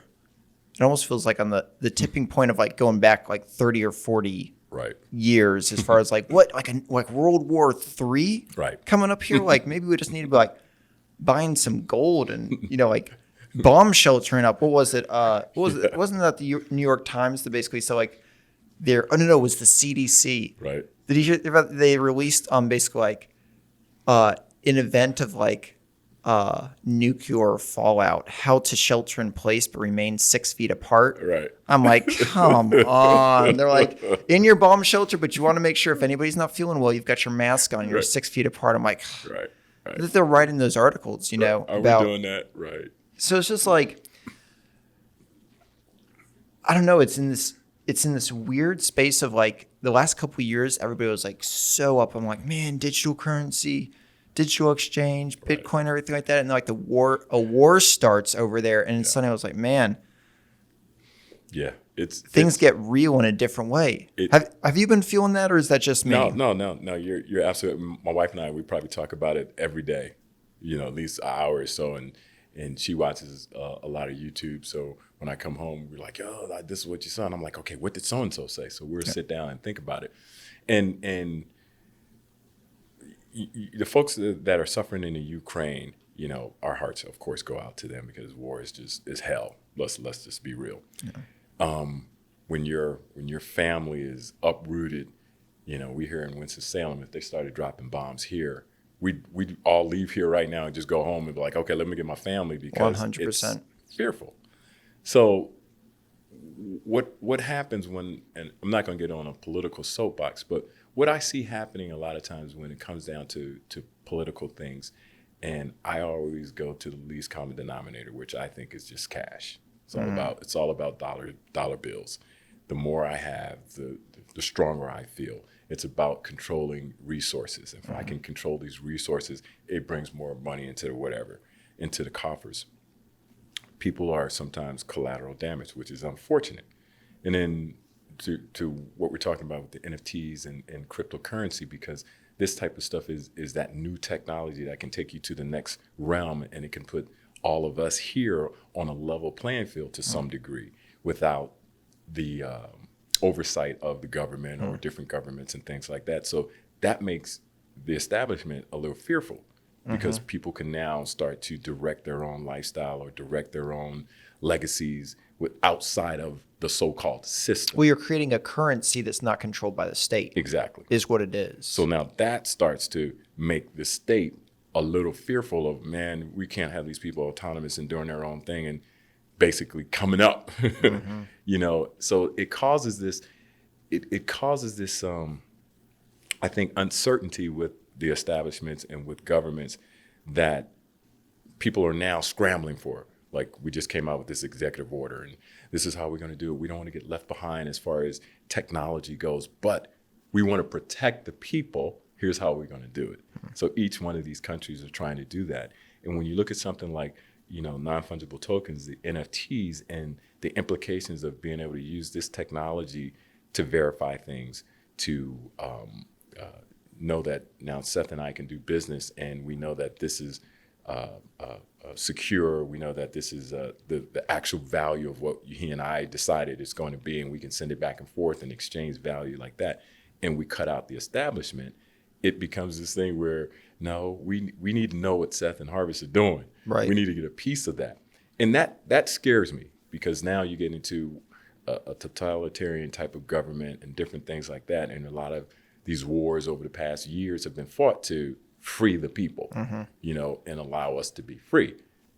So does freedom come at a cost? Does freedom still in the confines of what we say freedom is? So you get into this weird space, and I think what this war is doing between Russia and Ukraine is kind of bringing that to the forefront, because 50 million plus have gone to Ukraine through cryptocurrency, No kidding. not governments. People These are people just donating just in? donating money over to a wallet. Here Donating you to go. who? The Ukrainian government has set up to receive cryptocurrency. So Really? And people are sending them whatever, Dogecoin or Bitcoin or whatever it is. They're sending that over outside of the confines of a government, regulations and things like that. And people have been doing things like, if you own the Airbnb in the Ukraine, I can say, hey, I'm gonna rent your Airbnb, just send you the money. I'm not gonna come and stay, but you can still get those funding. That's how they've been going around Wow. the banks closing down, is just doing this type Wow. of scenario. So the cryptocurrency has given this freedom to be able to help struggling countries and different things like that. So it's a lot to unravel. Yeah. And the mindset of how it's done. And when you look at NFTs and what we're doing here in sports and collectibles, it's a whole nother animal, because now I can take what the physical collectible market was and put that in a digital space, and be able to make money, earn money, monetize things that I may have sitting in a closet at home now. And I think it gives let's call it, say, retired players an opportunity to monetize stuff. It gives current And control over and that. control over that. Yeah. Of your, with name, image, and likeness for the college level and high school level. Now kids can profit from their name, image, and likeness. Am I 100% for that or against it? I'm still trying to navigate what I feel. Just What would be the pros and cons? pros is, make money from your name, image, and likeness, because the schools are going to do that. Yeah. You're You're saying, like, if a player made an NFT of, like, a high school kid's, like, super popular here, and I'm going to make an NFT of myself and auction it off to, right. Self-promoted on my social media, or because of name, image, and likeness in the high school ranks, now businesses can come to you and say, Seth, man, you're going to be an awesome player, not even in the NFT space. I want to pay you to promote my brand. Now the NCAA has allowed that to happen. So now when I look at that and I go, here's a kid who's an All-American. He was used to, at the time, McDonald's All-American. Let's just say he's this big player. He can now go to Ford, whatever, regionally, and say, hey, I want to represent you. Let me get a Ford F-150 and I'll blow you up on social media. Also pay me. They have the right to do that now. So when I look at that and I go, okay, there's got to be some type of regulation. I don't know what that is or what organization that is to regulate that, because without regulation, it could just be the Wild Wild West. And I think that's where we're at now. It is where we're at. It's just the Wild Wild West. Anything goes, because no one knows what the rules are. And I think they're trying to find that sweet spot. And there's going to be players that make it, some that don't. There's going to be some recruiting challenges where that'll play in. Like, hey, we're in a big market, so you have a better opportunity for Neil if you come here as opposed to a smaller market. It just makes sense. So now me as a 17-year-old, 16, 17, I have to start thinking that way. Like, okay, what's my personal worth now? I'm an All-American coming out. I'm the #1 recruit in the country. What kind of dollars can I make at Carolina? What kind of dollars can I make at USC in LA? I'm upstate New York. I'm out in Kansas. I'm at Kentucky. How much can I make? Now it changes because it's this financial. Can I ask a question? Yeah. Yeah, like with how much, I guess, especially basketball has been infused with business, Right. and like the Venn diagram is almost a circle at this point. Right. Like with that coming into play, where do you see like this trajectory ending up? Is there like a cliff or what? That's a great question. I said someone to someone the other day. I said when I was playing in Europe, they had 14-year-olds playing professional basketball because that's the system they had. They have a junior league team, and they have, you got my top team, but you're also a junior player, but you're a professional, so you can get paid. They've had sponsors since their 70s, I think, for European basketball. So they've been doing the name, image, and likeness, not like we're doing now, but for years, where a young kid can be a professional. So now, And to catch people up, this is recent. That is it all the way down to high school now? absolutely. Okay, so for really forever in basketball specifically, right? Right. That until you became a professional NBA, Right, or I guess maybe one of these other leagues as well, right, your jersey, your face, video games, right, cards, like trading cards or anything like that, they could take pictures, they could sell your jersey Right. especially in college, which is huge. right. And the players did not get any of those cuts. Is that right? That's- And that has since changed. That has since changed, where now it's the NCAA traditionally owned all of those rights, right? Right. Now the NCAA has said, okay, it was a case. I can't quote what the case was, but it was in favor of the player, where name, image, and likeness. Now you have the right to do that. We're going to leave it to the states and the university to kind of figure out what the regulations are, How much the player makes versus how much the league makes. or if they do it or not. So the players could say like, no, don't print any cards, don't print any jerseys of me, anything. It's their property. Of their Wow. image. Now the Okay. university still has rights to Duke or whatever the name of the school is. That's theirs. Of course. But me as a player, I can represent anybody now off the court. I won't fly them on my jersey because I don't own that. But I can promote you through my social media. I can say, hey, I drive a Porsche for so and so and so. Gotcha. So is that why what's that long-haired kid at Florida? Is it? Who's that quarterback? Doing all the Subway commercials? Absolutely.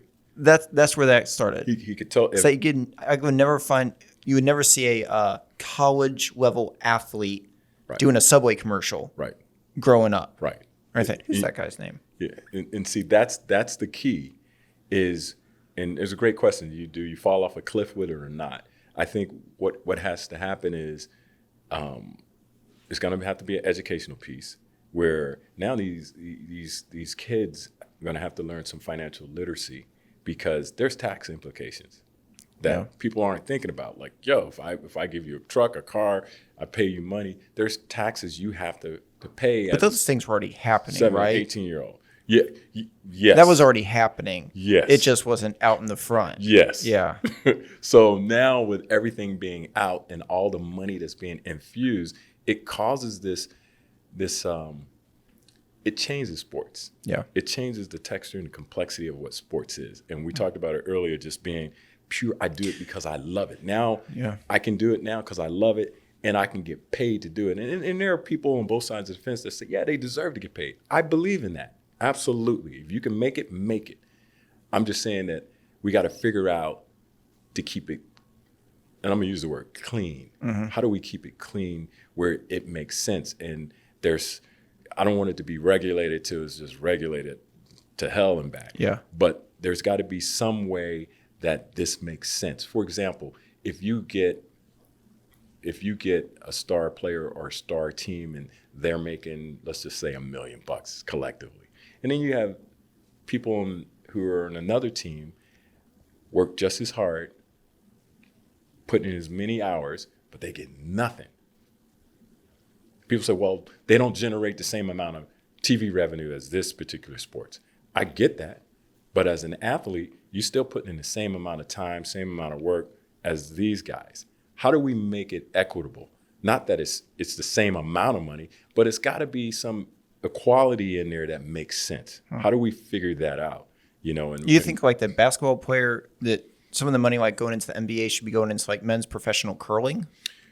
I think that they're You know what I mean? Because I watch curling one time every 4 years. I watch one little thing. I go, man, this is boring. Right, It was right. boring last time. I thought it might be fun this time. It's still boring. right.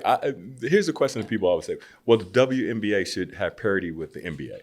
Parity being equal pay. Equal pay. That's what people say sometimes, and I go, no. I also say no. There's a percentage that where it makes sense. Right. You know, and you got to figure out what that is. Now, what I will say, The same way I would say that I don't deserve to make what Steven Spielberg makes. right? You know, but- right? And that makes sense to you, right? But your goal is, I want to be at Steven Spielberg level. Just have my pathway open that I could get there. Sure. That's what I'm saying. 100%. What's the pathway for me to get there? If the WNBA says, hey, I want to make as much as the NBA, great. Here's the pathway to get there. Here's why the NBA is there. Here's the variables. You got to work on those variables to get there. I'm just not going to give it to you because you say we need to have parity. So it's not, like I said, the WNBA to me is the best game below the rim. They just play.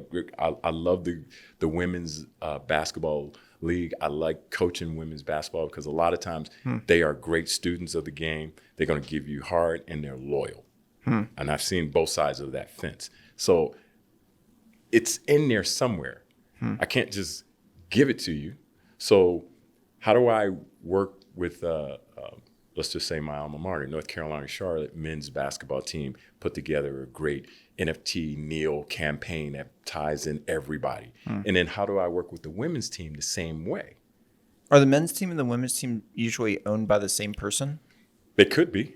Yeah. It just depends on how this whole thing works. So I look at the collective and say, okay, how can I take the collective and make it make sense for a brand on the Kneel side to say, hey, yeah, the collective, as opposed to me just getting the star quarterback, let me get the whole team, which encompasses the quarterback, and let's make it make sense for everybody. Yeah. Because everybody's out there working just as hard as a star quarterback. Didn't the women's professional soccer league here in the States announce that they were going to be paying their athletes equal to the men's soccer team? I thought something like that came out because I was looking into that. I was like, I mean, you know, like in the end, I'm not a soccer player. I'm not a professional soccer player, you know, so I'm just kind of interested in what's happening as far as their reasoning for that. But I think it was actually the women's Olympic soccer team generated like 3 times the amount that the men's Olympic soccer team did. Right. But their pay was still reflected based upon their league pay or something like that. So they finally like increased that. Like, Right. I'm all for that. Absolutely. Like, I think. Now think about it. But that makes sense. Exactly. Because the model, I don't think, should be for anything that, regardless of expertise or, you know, what you generate, you're paid equal to other people that generate more. Right. Because, I mean, if nobody's going to see men's curling or the NBA, then they shouldn't be getting paid either. It's in that way, I think it's completely equal as long as it is equal. Right. You know, and if they're generating more, then they should absolutely be making more. Right. And that's all I'm saying. Did I miss that, David? What was it? Just make it have a good business sense behind it. Right. Yeah, you're right. The U.S. women's soccer star, blah, blah, blah, blah. They reached a $24 million settlement with the U.S. Soccer Federation. According to the terms of the settlement, U.S. Soccer will pay men and women at an equal rate in the future in all friendlies and tournaments, including the World Cup. There you go. Yeah. Is that connected to how many people were coming out to the game? Scroll down in that. How did that happen?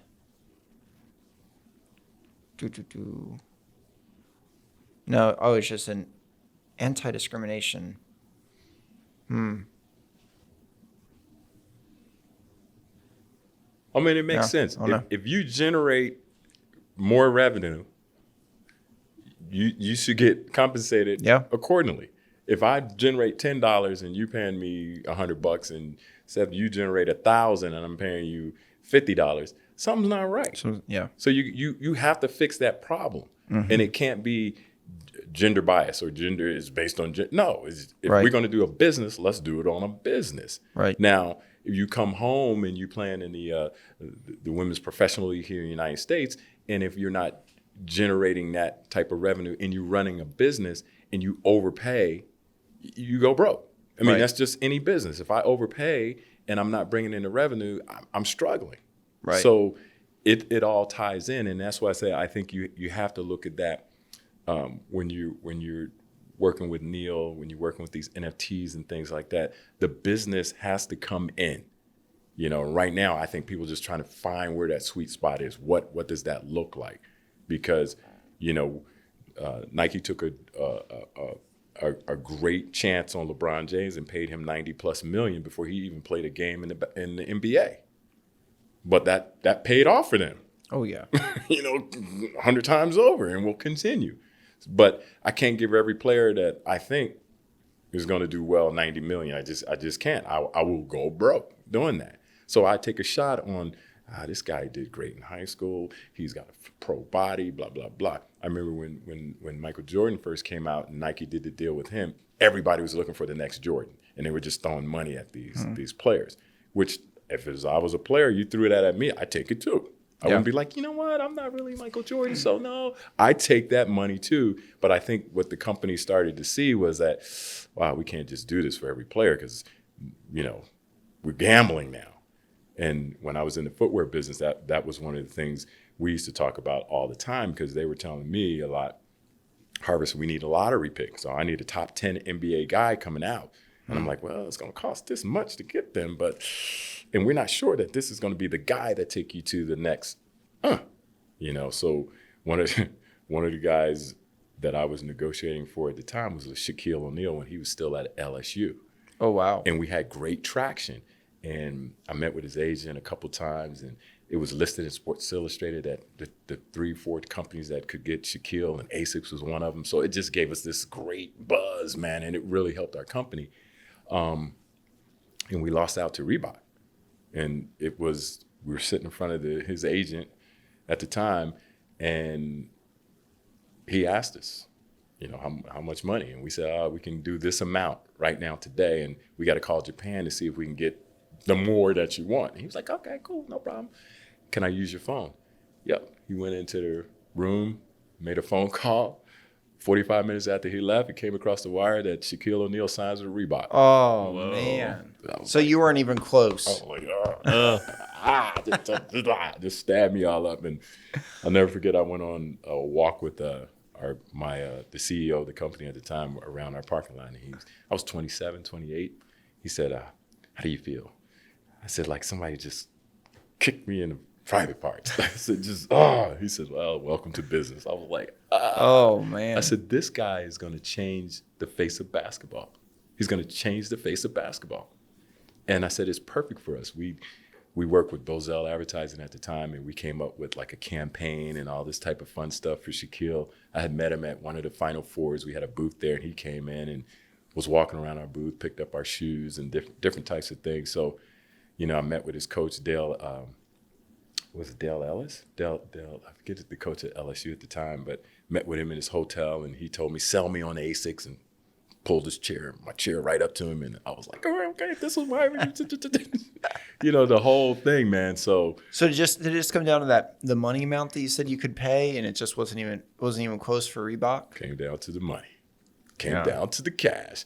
And then, of course, Shaquille left Reebok, came out with his own shoe, and has been doing that ever since. So that the shoe game at the time was a different game, and everybody was looking for that next, like I said, Jordan, and it was Penny Hardaway, it was Tracy McGrady, it was all these different players who were that type of player. Shaquille was not that type of player. He was brute strength, man, and it made sense for a Japanese company because I was like, we can call him Okayama, which means big mountain. We got all this stuff we can do. And we came out, the concept we had at the time was Transformers was like just bubbling. And I was like, we're going to have him be a Transformer. Man. We were going just crazy with it. It was like, this is going to be so fun. And Reebok got him, and they did a changing of the guards with Kareem and Bill Walton and all this, and it was skewed old. You know, I loved it because I love the Hall of Famers, but the target market was 12 to 16. They didn't know who Bill was. They didn't know who, Kareem and all these guys were. And they had Shaq come out and get the ball, and he dunked and shattered the backboard and stuff. And I was like, yeah, Transformers. No would've just Transformer. killed that, man. Because that's what was hot at 12 to 17. Huh. So that was, and then they were like, we still need a lottery pick. And I was like, okay. Did y'all ever hit Yeah, we got with anybody? We got Calbert Cheney, who was playing at Indiana, right? Never heard of him. I said, did you ever hit? He was number 6 pick, right, out of Indiana. Okay. And he went to the Detroit Pistons. And, I love Calbert. Calbert was a great guy, but he wasn't Shaquille O'Neal. He'll Right. tell you that Yeah. himself, So in Calbert, he did well for us, but he wasn't Shaquille O'Neal. Yeah. We had Isaiah Thomas, which was awesome because they won 2 championships. And, so we were there and we did some real cool things. But that Shaquille would have took us to the next level. Yeah. Just took us to the next level. And it would have made us competitive with the Nikes and the Reeboks of the world at the time because we had an overall sports budget of $6 million for all sports at Asics. $6 million for all sports. Nike had, for basketball alone, $600 million At the time? at the time. What? So we were competing against $600 million and $6 million, and 3 of them was like basketball. So there was no competition. They was getting like just smacked around. But the cool thing about it, everybody couldn't be Nike athletes. And Yeah. that was my focus, was like, I go see a guy and I'd be like, hey, man, you're going to be a big fish in this little pond with us. I said, you go to Nike, they're just going to throw you gear. But Charles Barkley, David Robinson, Michael Jordan, these are the guys who are going to get all the money and get all the commercials. They're not going to put you in a commercial. They're not going to give you product, nothing but product. Coming to us, we're going to pay you. You're going to be highlighted. So that's what I sold these guys on. And they would come, and some of them turned out to be really good players, and we got some great positive PR from it. But when we lost Shaq, I was kind of like, Yeah. That would have changed it. it would have changed it. But it's life, man. That's how it works. What have you not done, Harvest? Ah, man. I tell everybody, I say, man, I feel super blessed. Like, if life ended tomorrow, which I hope it doesn't, but if it did, I've lived a full life, and I try to continue to do that every day. And now, in the business space, the same thing. But the key thing is, and when I say this, I don't mean it maybe the way it sounds. I don't take things too serious, because I know at any time it could disappear and be gone. I take my family, I take my friends, and those type of things that to me means, a business can end tomorrow. A friendship you can have for life. Family, hopefully they're there for life. So those are the things I really focus on, and try to have fun with it. There's a part of every business or every venture you do that's a business side of it. You got to take care of the business piece. But then there's this other piece that if you're not having fun doing it, why are you really doing it? Yeah. I mean, why you really, I can't even imagine having a job that you're making boatloads of money. Great, awesome. But you hate it. You're just like, I gotta go do this thing, but I'm getting paid big money. After a while, man, it burns a hole in you. You're like, gotta go to work Monday. I'm getting paid big dollars though. I'd rather be like, you know what? I'm making it. My family's surviving. We're doing well. We can travel if we need to, or this or that. But man, I love what I do every day. Let me go run down here and do this. So I've been fortunate to have every job I've had, from selling Kirby vacuum cleaners to just being an entrepreneur. It's been fun. That's It's, only job that if I would never do again. I worked at Frito-Lay factory for once. What's a what? Oh, Frito. Frito-Lay for a summer, and I was the guy who came in, and I worked in the oven. And if you know about the oven, they have these big ovens in this like hermetically sealed room where all the chips go around. And my job was, when the chips would vibrate and fall off, I had to sweep them up, put them in the trash can. And then I guess I did that job really well. they came in and said, hey, we're going to bump you up to close the box guy with the tape. It's like, oh, really? You're not the box guy. Right, you're the box guy now. And then at the end of the summer, I was going to Europe, right? And I never forget, my manager came in and she said, Harvest, you're doing such a great job. We're going to promote you. And I was looking at her like, let me help you out. I am out. Are you sure? We're going to get you full time and you're going to get benefits? I'm like, I'm going to Europe. I'm going to go play some ball. I probably will never come back here ever again in life. I appreciate it though, but I'm out. I was like, no way in the world I'm going to be box stacker. Now, I'll tell you what, man. It's the Frito-Lay factory is still there. They're still cranking This out. Wilmington? Yeah. Nice. No, this was in Charlotte. They're Oh, still Charlotte. cranking out Frito-Lays and we're doing me what some they're Fritos. doing. And, you know, if times got really bad, I guess I could go back there and say, hey, you Oh, still man. got that box packer job still there. You promised me a promotion. You remember that? But yeah, man, it's been a good time. It's been a good time. Did you ever do any design with ASICS? No. I Design any shoes? we had some shoes that I work with the designers on, and that was fun because we came up with our 1 million pair seller, which is like once you hit 1 million pair, you're like, oh, we made it, and it was this black nubuck suede shoe, and it was a basketball shoe, and the cool way that we popped that $1 million thing was Nike and some of the other companies ran out of black shoes because of the University of Michigan. Those kids, the Fab Five, short socks, long baggy pants, black shoes. So everybody wanted to start Wow. wearing black shoes because traditionally it was all white and whatever your school color was. That was like the team shoe. Now these kids, they were wearing the all black Nikes and this and that. So every school wanted black Nikes and they ran out.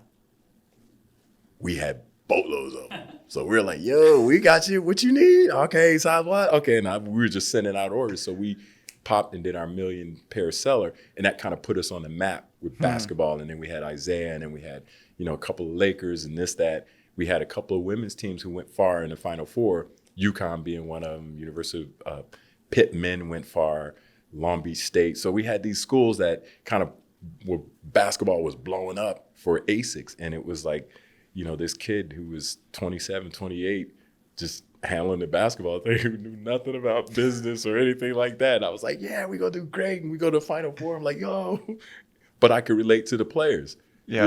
and I could, go and talk to the NBA guys. And I thought there was I think it was Christy. When you first came here to work, she said there was a shoe that was named after you. Is Yeah. that an ASICS shoe? it's a Nike shoe. A Nike shoe. I'm the only guy that never played in the NBA that has a signature shoe from Nike. It's called the Air Jordan 1s Leroy Smith. Yeah, it was tied to the whole thing with. How did you get a Nike shoe? Well, my background is I played 8th grade through my senior year in high school with Jordan in Wilmington. We graduated together. And the story is I'm the guy that motivated him to be the GOAT because there it is. That's the Leroy Smith? That's the Was Leroy. it on stocks? Just slide it down a little Oh, bit. I might have to get myself a pair. It should say. Did you help design that? No, I didn't. It was a whole campaign by Nike. So What? when I was working at NBC, I used to get these phone calls. There you go. I used to get these phone calls I like that. or from a search group, and I would never answer phone calls that I was like, I don't know who that is. I'm not answering that. So for about a year and a half, they were looking for me. So finally one day I said, hello? And they were like, oh my God, we're a search firm. We've been looking for you for years because my middle name is Leroy. My first name is Harvest. So I was going by Harvest. And I was in NBC and entertainment. So it was kind of like, where is this guy at? So they found me and they said, listen, Michael's going to retire in 2009 or the next year or whenever. And we want to do a campaign. And we talked to Michael. He says, you're a fun-loving guy and this and that. So we wanted to come up with this character. And I said, okay, cool. Just send me over the stuff and we'll check it out, blah, blah, blah, and what it's going to be. I said, hey, listen, I got a family now. I don't want to do anything that's going to embarrass my family. But send it over. Yeah, I love having fun. And they said, well, we were going to get Dave Chappelle to play your character. What? Yeah, but we can't find Dave because Dave went over to Africa. He was he went over to Africa, so we got Charlie Murphy, Eddie Murphy's brother, Hey. to play your character.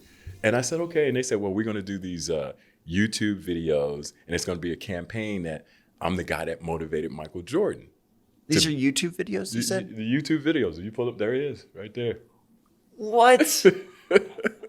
That's the Charlie Murphy playing the scene. That's Leroy. That's Michael. playing Leroy? Yeah. What? They did this whole campaign, and it's a whole slew of videos out there. Got a song, all types of stuff. Wait a second. I remember this. Yeah. That little bald head. Yeah. And so basketball game, the shoe. So they called me, and I got the packet, and I talked to the family, and they said, oh yeah, let's do it. And then they said, well, listen, we want to pay you for your name and likeness. And I said, oh, okay, that works great. They said, well, what do you have in mind? I said, well, it's Thursday. Let me get the weekend to think about this, and I'll come back to you guys with something next week. Now, mind you, I'd spent 7 years negotiating deals for NBA players for my company. Right. On the other side of the table. Right. So I called him up on Monday. I said, hey, yeah, I got some things. I'm going to email them over to you what I want. Send it over to him. And the guy who was the legal working the deal, he started to laugh. He's like, oh, yeah, we're never going to do this. I said, hold on for a second. I said, so he said, no, that's Little Penny type money. Little Penny was the Nike's character that they did for Penny Hardaway, and they had the little caricature, Little Penny, so forth and so on. Huh. He said, well, we're not paying that much for Little Penny. I said, but let me just back up a little bit. I said, so what you're saying is the Michael Jordan, the GOAT, isn't worth what Little Penny. Oh, no, we're not saying that. I said, so I'm a little offended now. Having fun now. Oh. I said, I'm a little offended because you guys made $22 billion last year. So let that sink in for a minute. $22 billion. I said, what I'm asking for, I don't think is out of the question. And they said, well, let us think about it. I said, and then they came back and I said, well, what do you think is fair? So they came with a number that was way above what I wanted anyway, but it's not what I was like, yeah. I said, okay, cool, let's do that. I said, let's put a couple other things in the agreement. I said, let's put in there royalties. If you do shirts or caps or anything, shoes, we're not going to do anything like that. We're just going to do a YouTube campaign. I said, okay. But just put that in there in the contract anyway so I can frame that and just show my kids, I had this deal with Nike, blah, blah, blah, blah. Cool. They said, no problem. I said, and I also want a kill fee. And they were like, what? I said, yeah, in case you don't do the campaign, just pay me for my time. They said, oh, okay. I said, well, what's that number? I said, well, we're not thinking when your kill fee should be. They're like, oh. Like, yeah, I've done this before. So we signed on the line, and it went great. They did the campaign. The YouTube videos are like 400, 500,000 hits. They called me, they said, hey, Harvest, we're going to do T-shirts. But this thing is taking off. I said, awesome, do T-shirts. Remember, there's some percentages you owe me on these T-shirts if you do. Yeah, I know, we got it. Boom. So I was getting checks. They called me a couple months later, and they were like, we're going to do a shoe. I said, awesome, do the shoe. But just remember, in the contract, there's these fees that come with the shoe. So, yeah, so that's the campaign, and they got what videos. Is this? It says, go up a little bit. It says, for over 20 years, people have been speculating on the secret behind Michael Jordan's success. Yeah. Mars Blackman once posed the theory that it must be his shoes, but now the truth has finally come forward to reveal the real spark behind his airness. Despite what you may have heard, it was not Aristotle or Kubla Khan that inspired Michael. As it turns out, nearly credit goes back, needs to be given to Leroy Smith, the visionary behind the critically acclaimed Get Your Basketball On videos.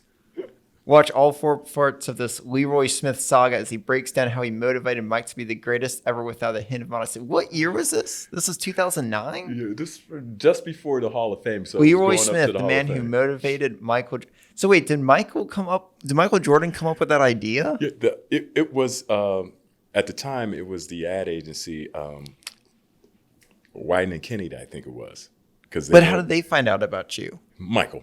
Okay. Michael had told him, and they were saying we want to do this campaign leading up to the NBA to the Hall of Fame, his induction, and that's what they were searching for. And they said we got to have your rights to do this campaign. I was like, cool, let's have fun with it. So they did this all the way up. Michael flew me out to the Hall of Fame, and when he was doing his speech, he was talking. He said, "You thought this guy was a mythical guy. He's here tonight." So ESPN was rolled up, and they were like, "Here he is," and all this. So it was again, it was one of those highlight moments, man. And I tell everybody, I said, I never played in the league, but I got a signature shoe from Nike. Is it some signature Jordans though? Oh, kill me! That's so amazing. good. Right? Isn't You have that a couple. crazy? You have a couple pairs. True story. I'm gonna have to buy him a pair. I know. The pair I had, I gave away to a guy that I used to play with at 24 Hour Fitness in right outside of Los Angeles, and he used to play for He played for Fordham. Is Fordham or St. John's? And he was probably 2-3 years older than me, a little down, destitute, all this type of stuff. And we play in the gym together sometime. Well, he came and just stood around a lot more in his jersey and stuff. And we started talking one time, and I was telling him about the story, and he kind of teared up because we knew some of the same players at the same time. And I said, dude, no worries. In my mind, I'll get another pair. I'll just bring you what I got. You just take these shoes. And I never forget, he was like, yeah, all right, I'll see you. So I showed up about a week later, and I got the shoes. I'm like, hey, here you go, dude. Take these shoes, man. Never would wear them. He would always carry them. He'd pull them out. He'd be like, yo, I got the Leroy Smiths here, man. And he's straight New Yorker, so he had I got the Leroy Smiths here, man. You guys don't know. He would tell the other guys in the gym, you guys don't even know who this dude is. You don't know who this guy is. And he would just blow me up. And I was like, yeah, you guys heard of Michael Jordan, right? Yeah, this guy right here. You know, he wouldn't be no Michael Jordan without this guy. So I was like, dude, stop. Oh, Yeah, I so- love that. Isn't that That's crazy? a better ending for those shoes than I think that if you still had them. Isn't that wow? Oh, there he goes, right on the front of the shoe. Yep. Shoe, the Leroy Smith. That is so 80s Yeah, and looking. I love it. My dad has a pair, and my son. I like the tan They laces. They have a pair. So I'm trying to do a campaign to bring them back. Come on. Yeah. So I got there's some sneakerheads on Instagram, and I'm like, yo, let's bring back the Leroy Smiths. Let's bring them back. Hey, these are real retro. I love it. Well, Harvest, Yes, sir. it's been a pleasure. All mine, man. All mine. Really. Thanks so much for sitting down and Absolutely. going through all that. You're a man of many, many talents, and Yes, with the broadcast voice and Oh man, and Hollywood looks. You're full too package. kind, man. You're too kind. No, this has been fun, man. It's like I said, it's great to relive a lot of those experiences sometime, and it just keeps you humble because you're like, you know, I've been fortunate, I've been blessed, and I'm just like, man, I'm hoping what the next 50 years plus are gonna be like. You know what I mean? And I'm looking forward to it, and it's just fun, man. It's just it's good to be back home in North Carolina, be near my family, my parents and my mother-in-law and family. So it's been fun. It's been great, man. Yeah. It's been awesome to come here, meet Seth and the team and everybody. That's just a whole nother thing, man. Love Nother it. thing. So Love it. Thank you so much for just even having me on the podcast. You're too kind. Oh, please. He's too kind. You could have had anybody. Let's get this guy. We could have anybody, and we got you. Exactly. No, it's The been man great. who motivated local features. Exactly. We'll get him his next Air Jordan's local features on there. Beautiful. Man. Yeah. Thanks for being on. No, thank you. I appreciate it. Good deal.